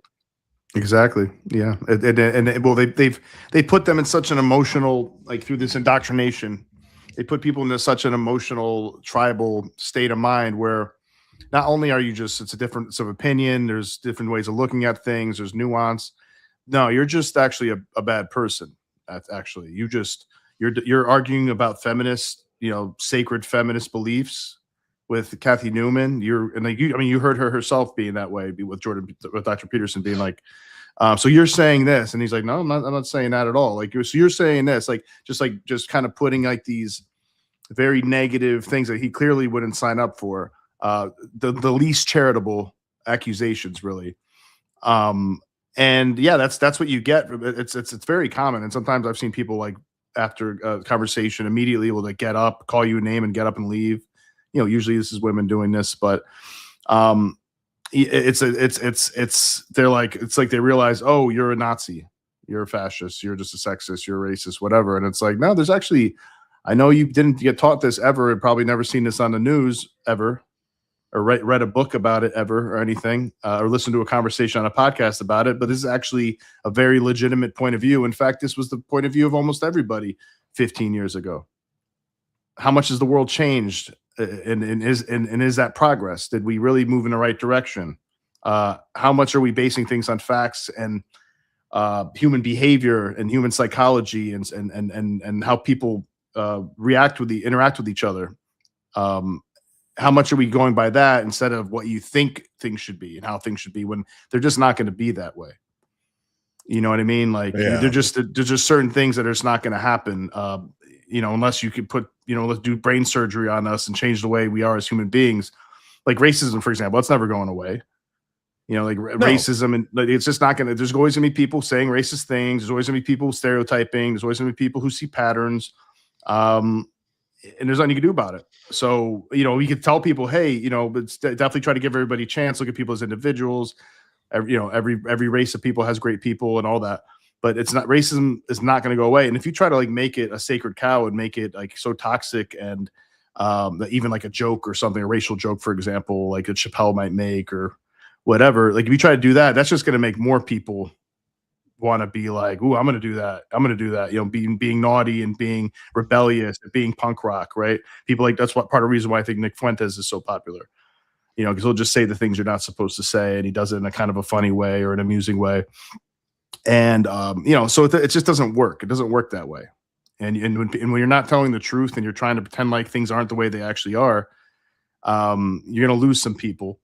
And if you're stuck in that world and people hit you with some reality on the other side of it, you're gonna be shocked and be like, wow, this is actually a huge moral failing on your part. Like, how dare you even criticize? This is what I learned in college. My professor is the smartest person on earth. She's not wrong. This is what she does for a living. What do you do? That's how they look at it.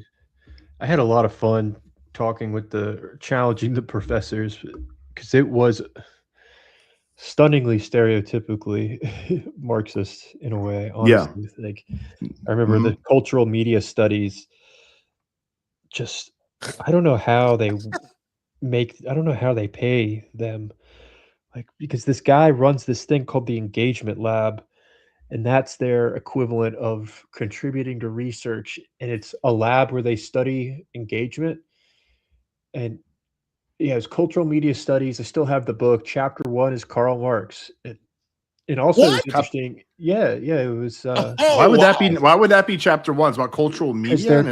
Because they're talking about how essentially the proletariat or the you take Marxism and you just factor in how content in media is being used. That's their argument. That it's all about a game for power.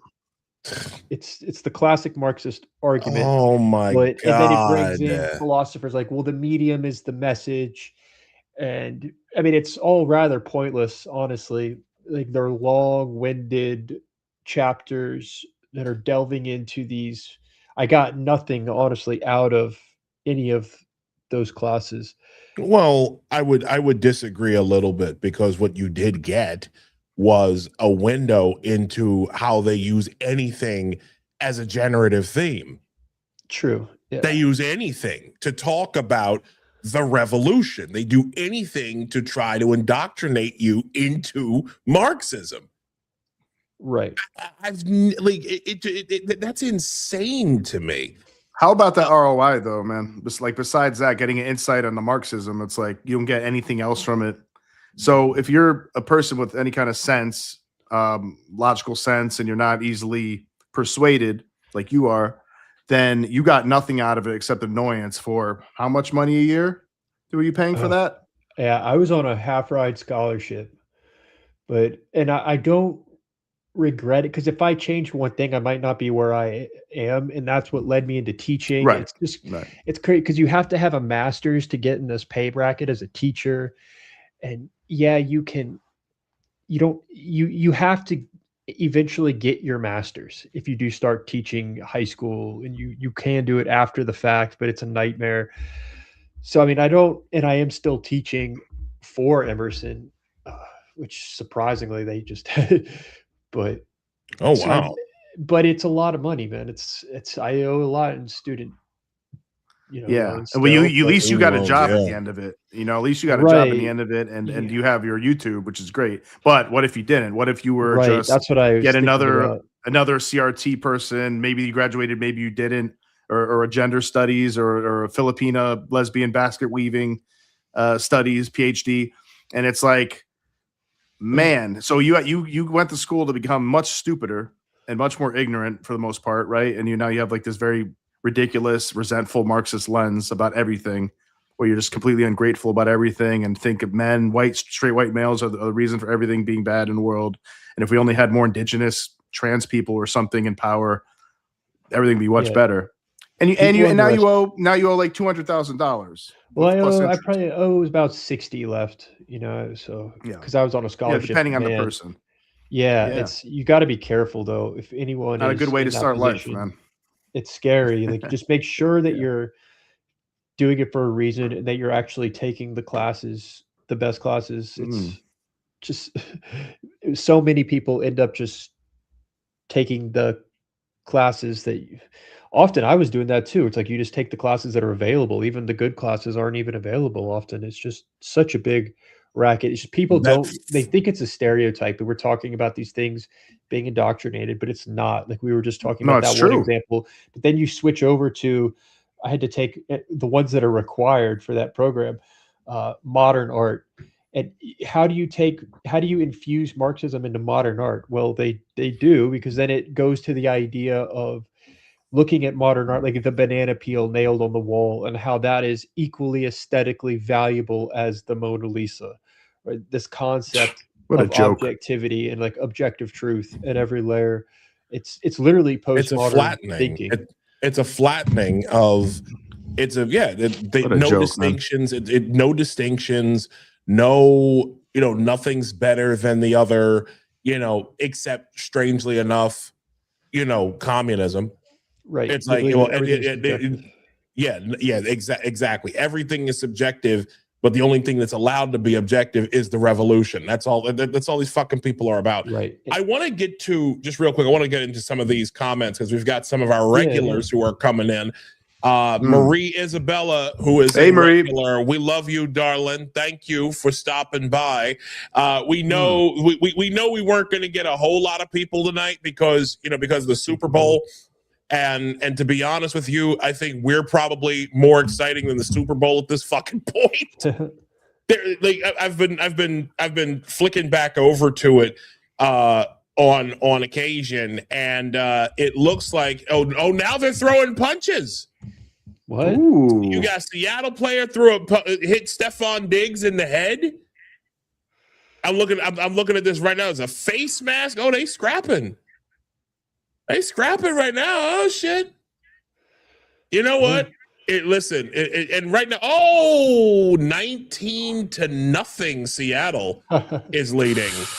But you know what? I wanted Seattle to win. I was calling for Seattle to win. Warren, are we keeping you from the Super Bowl, man? I know you're probably a Patriots whatever fan. you want to do. We can go watch. Are you a Patriots fan? Are you coming from Boston? I mean, I'm not a big football guy, but I am in New me England. neither. No. Right, It's not forget it that. I then. was just, yeah. I was just thinking, like, I hope Warren's not like, God damn it, I'm missing my Patriots right now.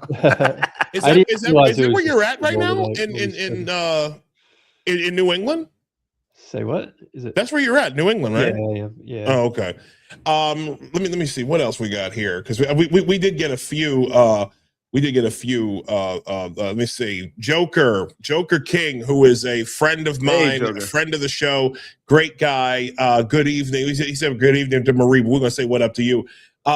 Sherry Brogdon 9247 writes, I agree this energy is feminine and narcissistic with the toxic level. It is mean girl energy that is homicidal and suicidal with activated low IQ. Couldn't agree more. Monkey Trump 24, who's another good guy who comes. Yeah, he's great. I like this dude. He says so Monkey Trump is a marmoset. It looks like. It looks like it. Golden lion marmoset. Looks like it. He says, I'm from the hood and never understood the whole I gotta vote Dem because I'm black. The Dems didn't do shit for the hood but make it worse. Why they vote for them is beyond me. It's at this point, dude, it's inertia. I'm gonna just say it right now. It's inertia. Like these people, they have been voting Democrat their entire life. My mom, who, shout to Mrs. Carter, I love you, mommy. Shout out to Miss Carter, Mrs. Carter. My mom tells a story of how when it was her 18th birthday and it's her turn, and, it's time for her to vote. My mom asks her mother, my grandmother, who's gone long time now. She's like, well, who do I vote for? And my grandmother goes, oh, well, you're black. You vote Democrat. And this is back in like 1970. When did my mother graduate high school? 1975. So this was going on. This has been going on for literal like generations at this point, where it's like the expectation is automatic. Again, after the civil rights era, blacks have only been somewhere between 12 to 13% of the population, the total population in the United States, and blacks vote in the 90th percentile Democrat, and they've done that since the 1960s. Nothing's changed. Nothing's changed for us except things have gotten progressively worse in the hood. And it's just going to continue that way. Our demographic, there are only again, blacks have only been 13% of the population, and that has not moved. Meanwhile, you have more, as they've imported 10 to 15 million illegal aliens, the Democrats, they know what they got to do with them. Pay them money, house them, feed them, treat them, as long as, I guess, if you treat them like gremlins, all you got to do is just make sure you don't get them wet, and they'll vote Democrat, like in force. So all you need is Megan Thee Stallion to come out and jiggle her ass. Exactly. It's in Snowgadishu in Minnesota. All of that fraud, all of that we're talking almost $20 billion worth of fraud, and everybody was in on it. The entire, all of Minnesota's government was in on it, apparently. Warren, have you looked into that? Have you looked at that, Warren, right? Yeah, a little bit. What do you think about it? Is it as extensive as people are saying, you think, or what? I don't know yet. I was covering it when Nick Shirley was kind of breaking the news. I will tell you, in line with what we were talking about at college, and I would say at least 70% of the grad students were from China, direct from China, because they pay more than full price. They're paying a higher rate as students studying, not Chinese American, but they come over just from China just to study. And I was like, why? I had multiple classes where I went in and they were literally all Chinese. I was the only American. And really? Wow. Yeah, dude, it was wow. Yeah. Are they all communists too? I mean, well, and in that class, when we were talking about that professor, he was talking about, is it possible to censor the internet and control the internet? And I was like, well, how's it working? What do you guys think? And it was a genuine question. He's like, no, we can't talk about that. Can't talk about that. So yes. I mean, they won't talk though. They won't question. They won't, because it's just cultural for them, but it is financial. To me, that was eye-opening. There is, I don't know if fraud is the right word or not, but it's more extensive than people think. It's crazy. I mean, the thing was, I think it was Razor Fist who said this a while ago, the only difference that they're going to find as more fraud gets uncovered from state to state, the only thing that's going to change is the ethnicity of the people who they used. In Snowgadishu, it's Somalis. In California and other places, it's going to be, the central. It's going to be Latin Americans from Guatemala and El Salvador and places like that, or Venezuela with Tren de Aragua. It's going to be them, right? It's that's really the only difference. Did I fuck up the pronunciation of that? Tren de Aragua. Aragua. Okay, so it is the Tren de Aragua. So you kind of did Aragua Haktua. Oh, hybrid there. I've actually got. You know what? You know what's strange? My Spanish. We'll clip that. We'll clip that out. We'll edit that out. That'll make one hell of a YouTube short. Shit. I'm just kidding. That's fine. Yeah, I know. Let me see what else we got here from the people. Undead Arachnid says racism doesn't exist in their eyes, meaning the eyes of white leftists, because of the meaning of the word being taken away and the application of that word in society being unfair and obviously just a term used to silence dissenters. I agree with that. And they also changed the definition of it. Right, racism now means was it bigotry and power and discrimination and prejudice power plus power. Prejudice plus power. Yeah, and it's like and the most bigoted racist people are always the first ones to go. Like, imagine. Matter of fact, I'm gonna give you. Hold on, because I got an example of this. An example of this. It's infuriating. I think. Let me try to find this. Matter of fact, I bookmarked it. I know I did. This guy, what's his face? Bakari Sellers. Bakari Sellers is objectively one of the most evil guys I've ever come across. I've ever seen. Yeah. You know what? I'm gonna bring this up in just a second. I saw something else. I thought I bookmarked it. I didn't bookmark it. I gotta find this. Anyways, yeah, he's an asshole. No, but Bakari Sellers starts talking about how we need to fumigate. We need to start fumigating MAGA. I'm trying to find this. I'm trying to find this. Give me a second. That sounds like Nazi talk, doesn't it? What is it? What's fuming? Is that fumigating like the killing of pests? Basically? Yeah. No. Give me a second. I'm trying to find the clip, and I had it, but now I'm like scrambling again to try to find it. But it was the most sickening display I'd seen in a while. It's like. Not even 2 days ago, right? Not even 2 days ago, this fucking guy Bakari Sellers goes. Matter of fact, I'll bring this up because we just have to. Friday, when what is this? Hold on, let me look at this real quick. On Friday the 6th. 7:44 in the morning. This guy's like, I need white evangelicals and black Trump supporters to please come to the front and defend this racism. Like, again. It's right at the end of the video. Yeah, very end of the video. Right at the end of the video, right? So then he didn't watch that whole thing. No, well, no, he watched it, but again, that's what I'm talking about. That's the noise.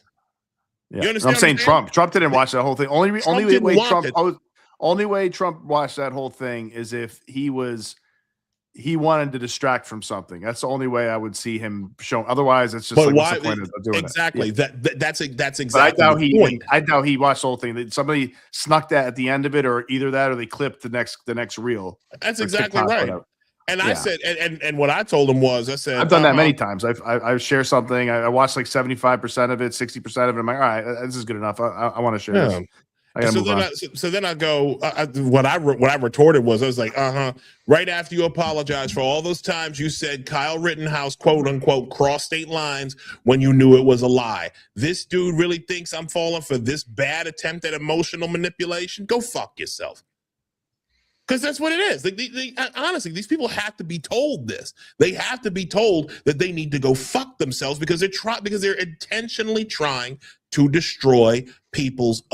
They're literally trying. They're lying to people, and then trying to shame them for not believing in the lie. It's sickening. And you'll please forgive me because I'm trying to find this thing. Let me just. Matter of fact, I'll go. Warren, is that what you do on your channel? On your Logic channel, you tell some people to go fuck themselves? Not really. No. What about Shapiro? You ever tell him? I haven't talked. What's his name? Brian Shapiro? Oh, Brian Shapiro? No. Who's a better? All right, rapid fire. Who's a better Shapiro, Ben or Brian? They're very different. I mean, I would love to talk to Ben. I would too. Here- I think Ben's the man. So here we go. I found it. This is from Western Lensman. Shout to that brother. He's a really good guy.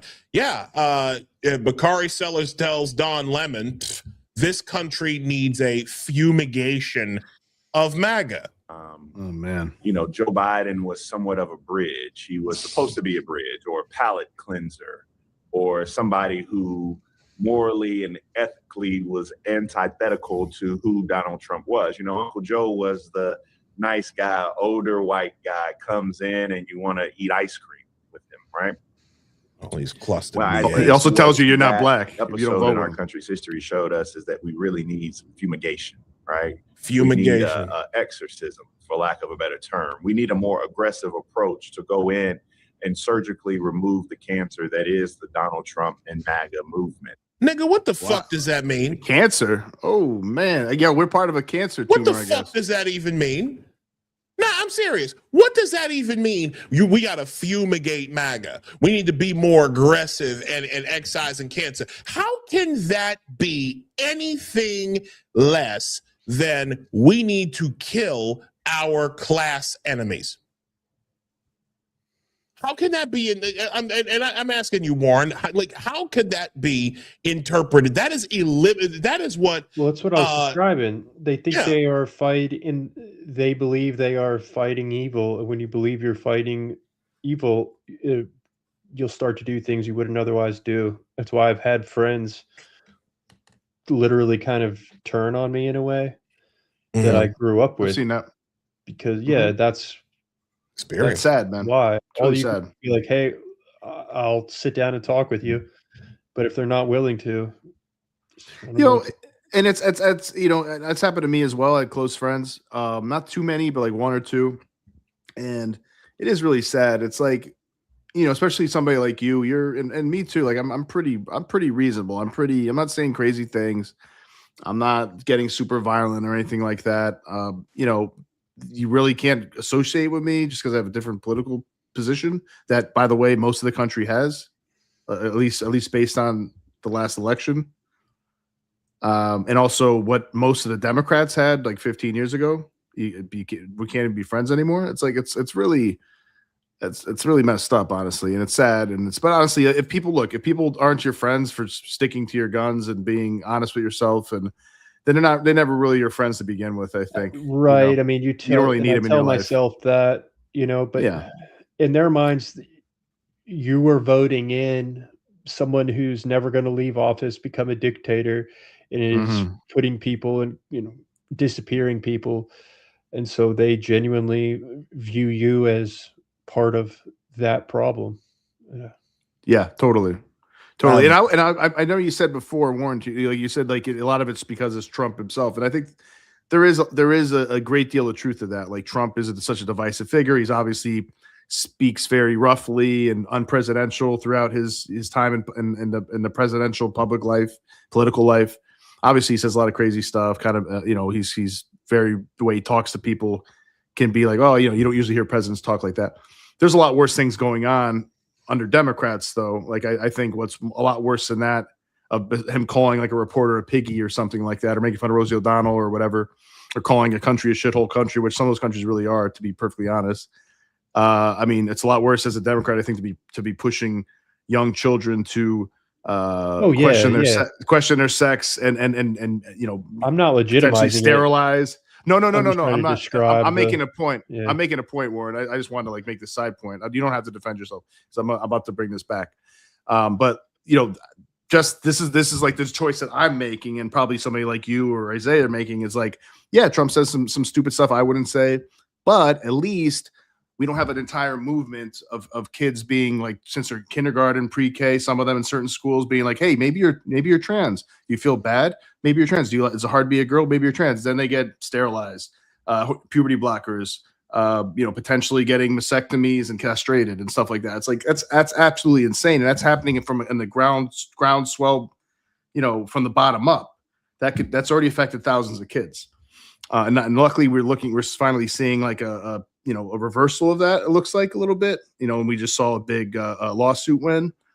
But that might not have Dude, been the yeah. case if people didn't fight back about this and make videos like you've made and just kind of poke holes in this kind of really crazy argument they've had where you can't even question it.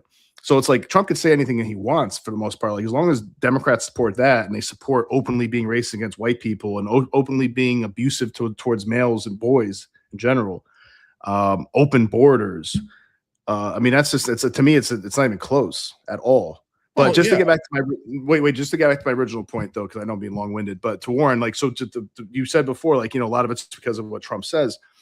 And it's true. That's true. But I also believe this, like if JD Vance wins or Marco Rubio wins, if those guys win, it's going to be the same thing. Probably, honestly, it's going to be, well, he's actually worse because he's smarter. He's actually worse because he's even slicker about it. They're even more fascist. Like it's just going to be a continuation of like everybody who happens to have power that's a conservative is like the worst person on earth. So everyone who doesn't believe, everyone who disagrees with me is evil, racist, fascist. It's the same thing. Yeah. I mean, and it's highly hostile. Yeah, it is. So let me ask you this, Warren. Where do you see things going from here? Like, do you see the polarization getting any better? Do you see maybe people starting to come together more? I mean, like, especially with all of, like, we already know that the powers that run this, that run the Democrat Party, that run, the elites that run everything, we already know what they want, right? They want people to keep butting heads. But my question to you is, what do you think is going to happen? Are you seeing more people coming together, or are you seeing the opposite of that? I think the age group, college and above, our generation, I don't think we're going to see, I think it's going to remain kind of where it is. I doubt we're going to see much change or sudden unity. I think everything's pretty entrenched. The best hope we have is that younger demographic, kind of like I just did a video on this recently with Sam Richards and what he's doing, but I do think there are more young people and we're seeing this. Yes, they're all over the place, many with Nick Fuentes and whatnot, but I think that's where the potential change could be coming from. But I hate to be pessimistic. I don't see much. I think it's just going to be locked in like this for the rest of the demographics are probably just going to maintain what we're seeing, unless it escalates, which it could. I mean, we were on thin ice recently. It could easily escalate more. Yeah, I get concerned, man. I'm kind of in that. I get concerned, like because like obviously so many universities are indoctrinating kids in this farther and farther and farther left stuff, where it's basically almost communism, really Maoist communism in a lot of ways, and then plus they have the gender aspect and the race aspect to it. But also it's increasingly in K through 12, and right now under Trump, I know he's really put some dents in the whole DEI, CRT kind of infrastructure, which is great, but if he's, if he say he loses the next, or the Republican loses the next election, I gotta think that the Democrats are gonna go full force to fortify all that, try to make it illegal to even end it, maybe try to rig elections or do something to make do it so it's gerrymandering, whatever, to make it so they really consolidate power, because Trump really put a big wrench in what they're doing as far as like just the whole DEI infrastructure of as far as like these woke what do you call them, officers, DI officers, and all these different departments. They've lost a lot of money with this stuff, and a lot of people lost jobs. And there's some good progress being made on that front. Like, and this is a good way to kind of bring it to an end here because we've been talking about like Emerson, and I suspect that it's kind of not as bad. I haven't been on campus in a while because I'm teaching my class remotely, but I think the social justice center, they rebranded it, or it's been closed.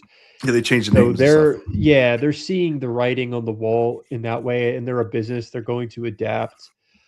all the way through Hollywood. Yes, Hollywood's in a really bad place financially, but I think we've made a lot of progress with the ability to even have these debates. We never would have been able to have the trans discussion back in 2016, 2017 in the same way we are now.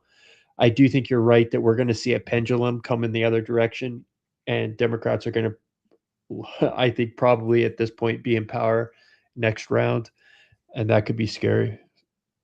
Yeah, I'm not that pessimistic. If Trump and the DOJ do not do what they need to do in order to get this fraud under control, if people do not start going to jail, I'm talking like big names, big people, if they do not start going to jail, then yes, I fully agree with that statement. Then I think Democrats will be back in power, and you're gonna see I think you're seeing a lot of what you're talking about in places like Virginia, in places like Maryland, where they're like all bets are off, all pretenses are off, right? The first thing within the first 30 days of Abigail Spanberger's governorship, they gerrymandered the fuck out of the Commonwealth, and now there are, out of the 11 districts in their state legislature, 10 Democrats, 1 Republican. Yeah, and the Democrats like it that way, man. And they love it that way. They love it that way. So they're gonna be happy right now. The supporters are gonna be happy. They're not gonna be like, "Oh, that's unfair." They're gonna love that. Yeah, state of Maryland right now, Governor Wes Moore, somebody who I thought was a better man than he is. This guy's literally trying to ram through gerrymandering to the point where it's all Democrats. All Democrats in the state legislature. They are trying to, we are doing one party rule and we could care less. Nobody wants it. No Dems, no Republicans, nobody. But everybody, but he's the one who's pushing that. Hakeem Jeffries, through him, is pushing that. But that's the type of polarization that's going to happen. It's going to continue. It's going to get worse. We're already seeing, we're seeing warning signs of that right now. So, last thing. Oh, wait, Joker King has writes something. He says, in my opinion, Bondi was suggested to Trump because she was planted to drag her feet.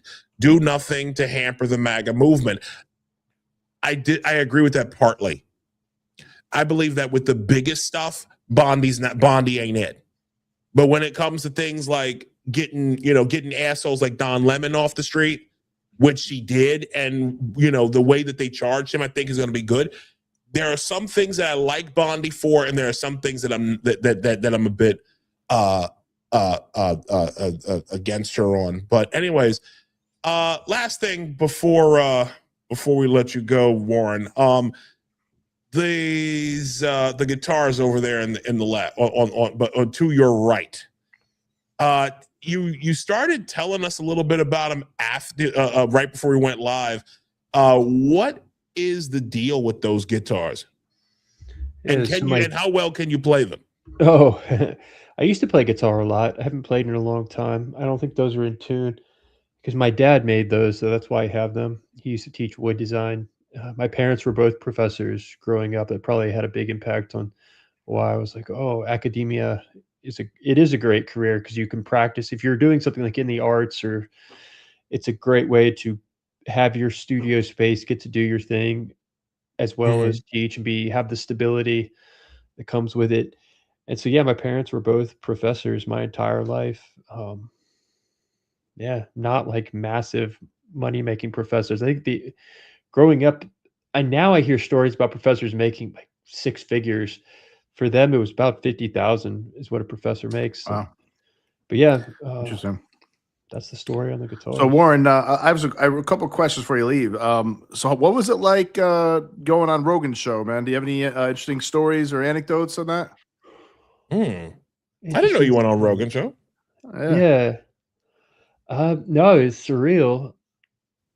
It was surreal, I think about it sometimes. I wish we'd had some more time. I don't know if I'll ever get to do it again. I doubt it, but it was cool. I mean, what were your thoughts from watching it? Honestly, how do you think it You went? I seen like the first. I actually listened to your whole Jordan Peterson one, and I listened to like the beginning of the Rogan one. I didn't want to get too deep into it because I had to talk to you myself. But so he reached out to you, like he just like shot you a DM or what? 'Cause I think that's usually how One of his people did, his booking yeah? person. That's cool. That's cool. Did you hang out with him afterwards? No, You no, it think guys was like go, in and you go to out. the gym with him? Do the gym with him in the morning? No, it was in and out. No cold plunge, at least. Yeah. No. No bow hunting. Yeah, I don't know. Maybe it wasn't good. Maybe I didn't do. a good Nah, job. he doesn't do that with everybody. He like I think he usually more like with celebrities or something. Maybe he'll go to the gym with him, like The Rock or something. He doesn't do that with Listen, everybody. if I ever am blessed to go on to Joe Rogan's show, and I'm just telling this right now, I want to train. I want you. You're gonna have to take some of his sidekicks and his Taekwondo roundhouse kicks to the leg, man. I'm gonna tell him to do that with my chicken legs. Fuck out of Yeah. here! I gotta With get the- back. I put gotta the get pa- back to put the some gym pads for a on. few months. That guy, oh my god, Joe Rogan. That dude is like, he's a little pit bull.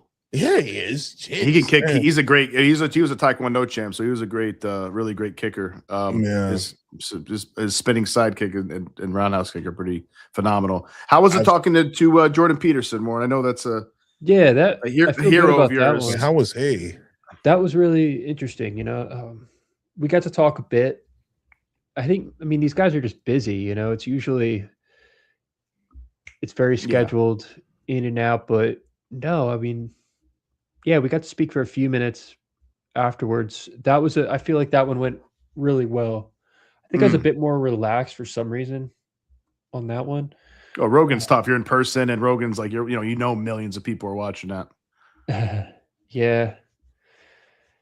Yeah. I honestly don't know how it came across, I thought it was fine. Rogan, I'm going to finish listening to it. I listened like the first 40 minutes or so.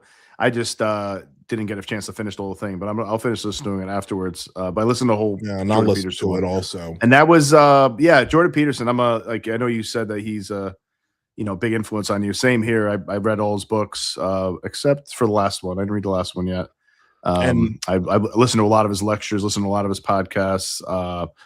His lectures are great. If you listen to his podcast, like biblical lectures and stuff, as well as his maps of meaning lectures, are really phenomenal. They really teach you a lot about the world and the human condition and the purpose of life. So I really recommend it to people looking for that. Yeah, that one was a very bit more smart, very surreal, smart guy. honestly. Yeah. That was probably more surreal than Rogan. I'm praying for him too, because I know that that he has not been well lately. I think the last time I saw Michaela update something, said she said he was doing a little bit better, but he's still kind of out of commission. So we're gonna continue to pray for Dr. Peterson and all the rest. Warren, it has been a pleasure to talk to you, sir. It really has. Yeah. Where can people find you, and what are you working on? Anything you're working on? I got a book coming out. A few months. So just got the final manuscript in to the editors, and we should be going soon on that. I haven't announced it yet, but sure, you just did, bro. You just did. I guess. Yeah. All right. That's cool. We got a little exclusive here. Congratulations. Yeah. Do you know what's it going to be about? Can you divulge that? It's like my methodology. It's called A Mind of Your Own, Unlocking the Power of Critical Thinking. But it's more the strategies. Everything I was trying to write out what I think is. I'm trying to write out how I do, what I do, if that's something that can be articulated, and the lessons I've learned that have been most helpful. What I think is most important. It really goes beyond just debates, though. It's more kind of strategic game theory in a way. The idea is that we're all in a game every day, multiple games, these small verbal chess games that often are debates. Mm, Just true. from talking to the people I've talked to, the lessons I've learned. Especially when you're in a relationship, whether a romantic relationship, even having kids and stuff. You're in a lot of those. You end up being in a lot of those. Yeah, when you Warren, debates. when you when that book does drop, Yeah, come back. Please, you are more than welcome to come back. We thanks. appreciate we appreciate you coming in and talking to us. We would love to read that book also. So Yeah, sure. That'd be yeah, great. man. I'm sure it's So- very Yeah, we'll useful stay to in people. touch. You're the Absolutely. most. You might be the chillest debate me, bro, on the internet right now, Warren. Just so It you could be know. a drawback, sometimes I worry that it's like on things like Rogan, is it too low key? Because I just can't help it. Honestly, It's a, I mean, I think we it's don't good judge. when you, no, I think it could be good because some people don't want to hear. I don't look for me. Like sometimes I'm in the mood for the Piers Morgan, people screaming over each other, but it'd be a little too much. Or Abby Phillips show. It's really obnoxious. Oh God! But like at Yeah. nighttime when I'm about to go to sleep, I like to hear more chill, relaxed stuff. And if I could get a debate like that, I might want to listen to that. So. yeah. Well, Pierce brought me on. I don't know if they're if they're probably like, this guy's not loud enough. Maybe. Well, But it's cool to have the opportunity. I Yeah, want that's to. cool. Well, Warren, I do want to thank you for joining us tonight, and I especially want to thank you for joining us because tonight is our 1 year anniversary of Apostate Radio. Cool. We started this thing back at Super Bowl Sunday of last year. Did we? Started it. Yeah, we did. No Adam, shit. Yeah, Adam Coleman was our first. We had done we did Sunday Night Live stuff, right? Like But that was Super Bowl Sunday. That was Super Bowl Sunday. That's funny because I was wondering today. I was talking to my friends, and I'm like, "Who the hell won the last Super Bowl?" I had no idea. I had no recollection, and that's why. Yeah, that's why we had a show. Okay. Well, we had no. Well, what we did was we had it early, so that we didn't miss. I just forgot the game. Yeah, this time we're going right through. And by the way, it's 29-7. Is it still going? Well, yeah. I mean, I'm gonna go check it. I wanna go the Seahawks are going to win it. And shout to Mike McDonald, who should have been the next coach of the Baltimore Ravens. He was our defensive coordinator. And then they let him walk to become the head coach of the Seattle Seahawks, and he just brought them. It looks like there is approximately, hold on, I'll tell you, there's 2:40 left to go in the game, 29-7. It looks like he is about to bring Seattle a Lombardi pretty soon. So somebody's getting the cooler on their head. Yeah, man, and he deserved it. Well, Mike is a big motherfucker. So I don't know if they're gonna be able to pour it over his head. But Warren, thank you so much for joining us, man. We greatly appreciate it. Enjoy the rest of your night, and we'll talk. Hey, Warren, if you need anybody to come on with you and Shapiro, man, jump in and start yelling. Yelling at people, talking shit. I'm your guy. Let me know. I'll jump on. All right, guys. Well, thanks. All right, Warren. Thanks a lot, bro. Hey, man. Thank you, man. We appreciate it. He's good. an interesting guy, man. Well, I like him. No, he's a smart guy. Definitely low key. I gotta hand it to him. Like I said, somebody like that, he can. The one thing I like about guys like him, and this is why I was trying to pick his brain a bit. Because I'm not low key. There's nothing about me that's low key. That's for sure. You see me? I'm in here looking like Mr. Kool-Aid Man over here. Like I'm in all red. Hey. Yeah. So, but what I'm trying to say is, I sometimes do need to chill out. I do. I do too. I do too. It drives me insane what the left is doing.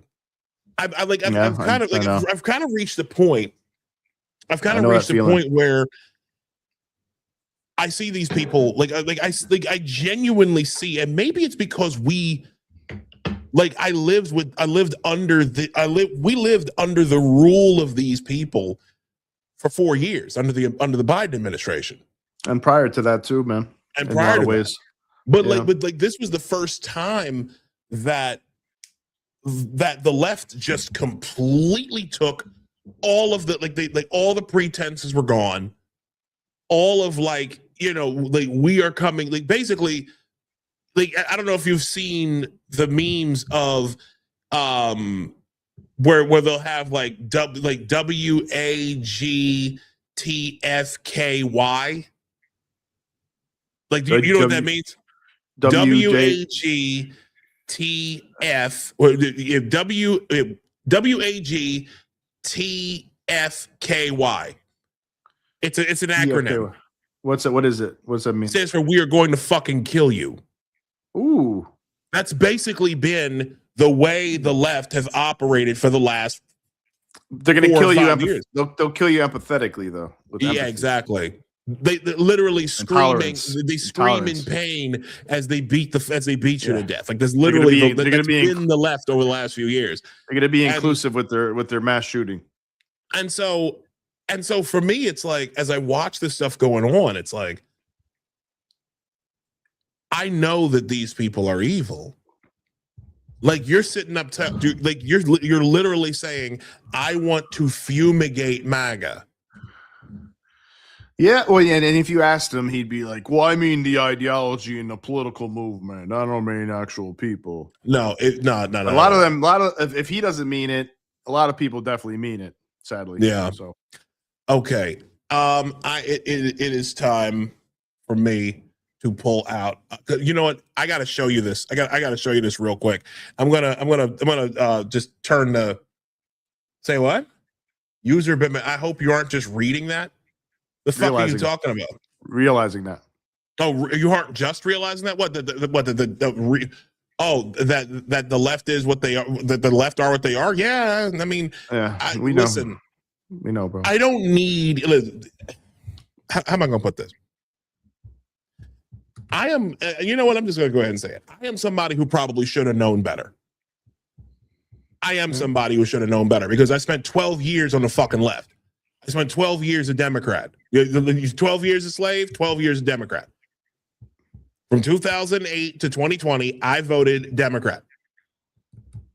And that's after being raised Republican. I was raised conservative. All of my brothers, all of my brothers. I used to be when I was a Democrat. My whole thing was my whole shtick was, I prided myself on being the only member of my family that did not vote for Trump.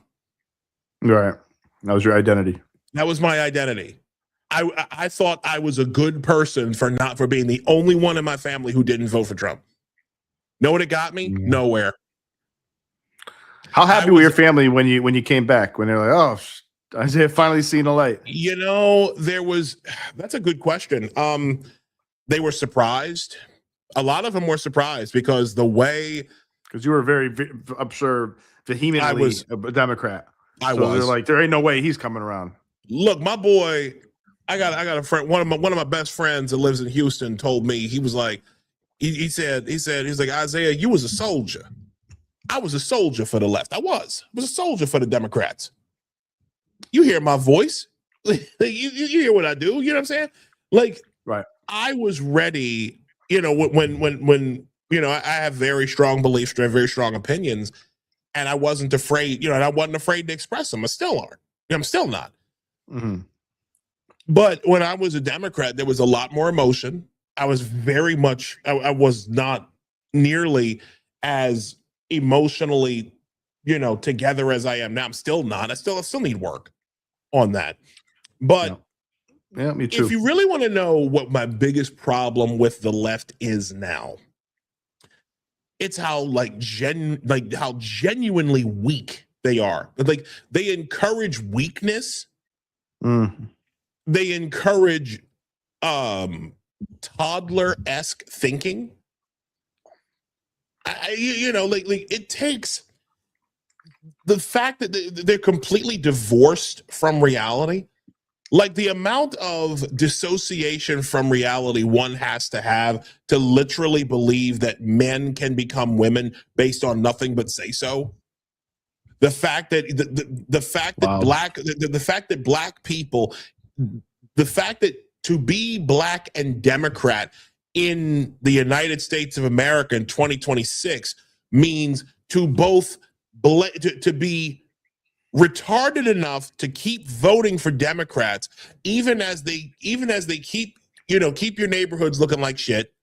They put illegals in your neighborhoods. They extract money. They extract money and programs that were meant for black people. They extract all of that from blacks, give them to illegals, and then somehow blame Republicans and blame Trump for every ill in society.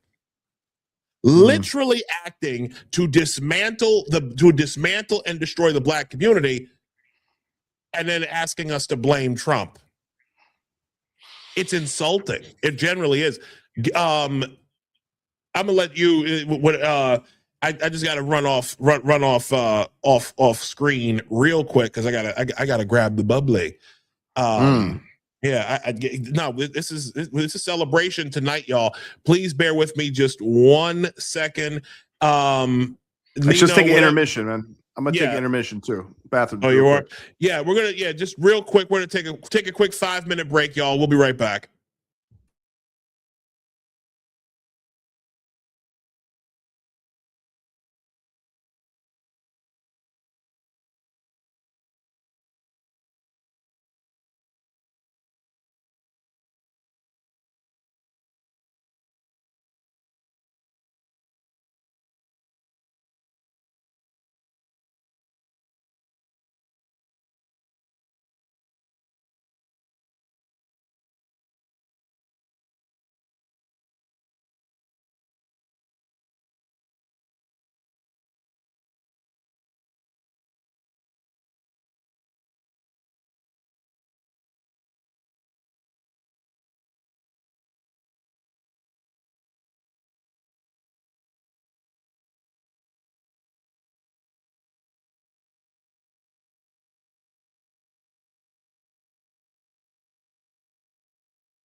Apostate Radio.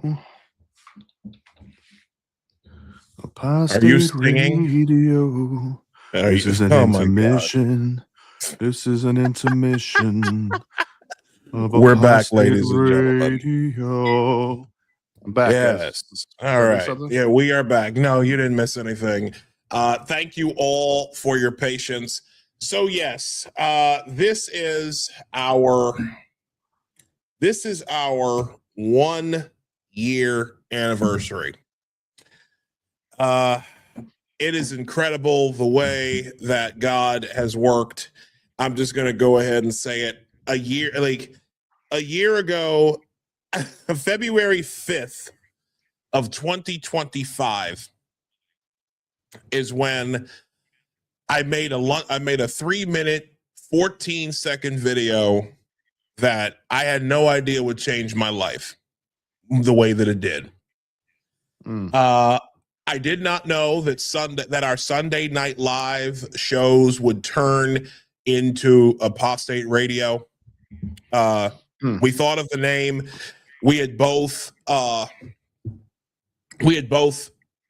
been Democrats. We had both been, like fervent in our political beliefs, and then they decided to just go crazy. And we are thankful. We're here because we stood on principle. We're here because we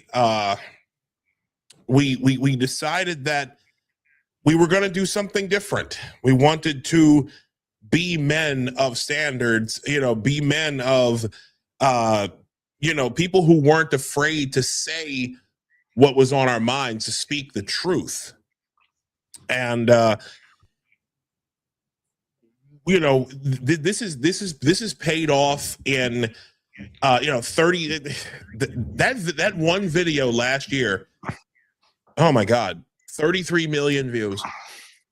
I never thought I would ever get that. I want to thank again. Like, I'm not trying to make this about me per se. I really tried not to be all about that.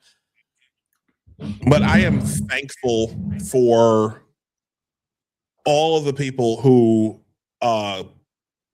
shared, reposted, quoted, all that kind of stuff that day. Yeah, definitely. I want to thank all of you who have subscribed, all of those who subscribed to my personal YouTube channel and who are now subscribing to the I gotta move this around a little bit. Who are now subscribing to the our official Apostate Radio YouTube channel. This has been quite a ride, and I just want to thank Nino for being a friend, being a brother, being someone who I could that I could depend upon, and somebody that I can learn from. I have learned a lot from you. There's a reason why we are the sword and the sage around these parts. Indeed. And bro, you've definitely helped me in this regard, bro. And I really appreciate your brotherhood. Brother. I learned a lot, and I learned a lot from you too, my brother. So tonight I've got probably the sexiest bottle of wine. I thought Bartonura, the blue bottle Moscato, it had a sexy bottle. Look at this thing. Oh, that's fancy. Yeah, this is a rosé. I think it's a French wine. And I'm just gonna pour a little bit in here. I got myself a Beck's beer. Hey, there you go. That's Red Man. Bremen. That's Red Man's favorite beer. That's when I crack his cold Becks and keep the hose in check. That's out, man. Shout out to Red, man. Reggie Newark, Noble. Brick City. Oh my God. Reggie Noble. Yo, whatever, man. One of the best to ever do it, bro. Like he is 100%. Listening to him, he was a over killer the years. Day, yeah. Hold on. And his stuff with Meth too. And Meth is one of my first favorite rappers. I'm a big Wu-Tang head. So actually, I got to listen to their albums. I actually never really listened to their albums together so much. I should actually give them a listen. Yeah, but their singles were dope. The Blackout or whatever, the Rock Wilder. Oh yeah. Like Hold on. the check up. I shit. also there we go. Reggie's the man. Hold on. I'm trying to Those old tracks he had with EPMD, Eric Sermon. Oh yeah. Yeah, man. All right, hold on. I'm pulling something up because I want to take this moment to also honor the late great Scott Adams, creator of Dilbert, Atomic Scott Strip, Adams, man. Rest in peace. who inspired many of us to think for ourselves. He passed away from cancer a couple of weeks ago. We didn't really do a proper tribute to That's him. true. Razor Fist, our friend Razor Fist had a very touching tribute to him. A tribute video to him. Shout to Razor Fist. You should check it out. I gotta check that out over here. Gotta check that out. And what I want to do is I want to read. I would like for us to do in honor of Scott and in celebration of our 1 year anniversary. I would like to do this, the simultaneous sip. About 6 years ago, he actually printed this up, the new and improved text, and I want to read it right now. And this will be how we honor Scott. Scott, I know why you're here. You're here for the simultaneous sip.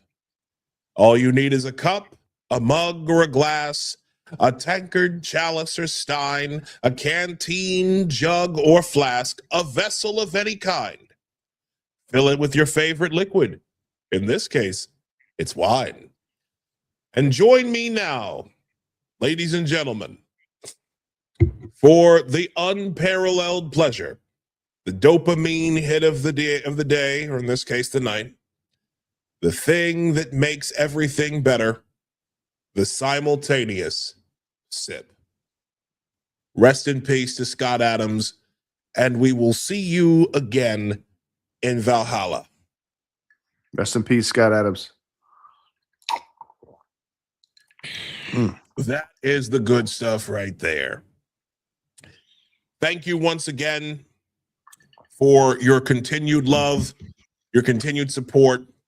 This has been Apostate Radio, episode 43. Next week, we've got a real big one. Logan Lansing. Ooh. I have been trying to get this motherfucker on our show. One of the you want to talk? Listen, Logan plays hard to get. James Lindsay is not the only Grand Master of anti-communism. Ooh. I know that we dubbed James Lindsay the Grand Master, but he is not the only one. Logan Lansing is another one who is very, matter of fact, Logan Lansing and James Lindsay wrote a book together, The Queering of the American Child. So, but we are going to be talking. Yeah, man, that was a great book. But we are going to have we were going to have Logan Lansing on the show for the first time next week.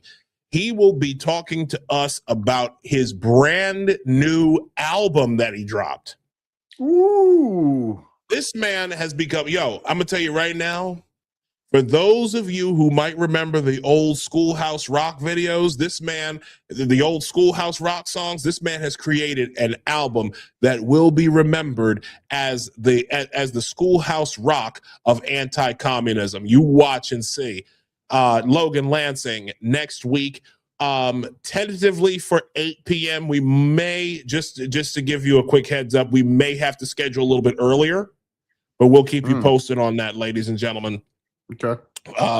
But in any event, this has been Apostate Radio 43 to another successful year. May God bless you and yours. Get home safely. We'll talk to you next week. Thanks, everybody.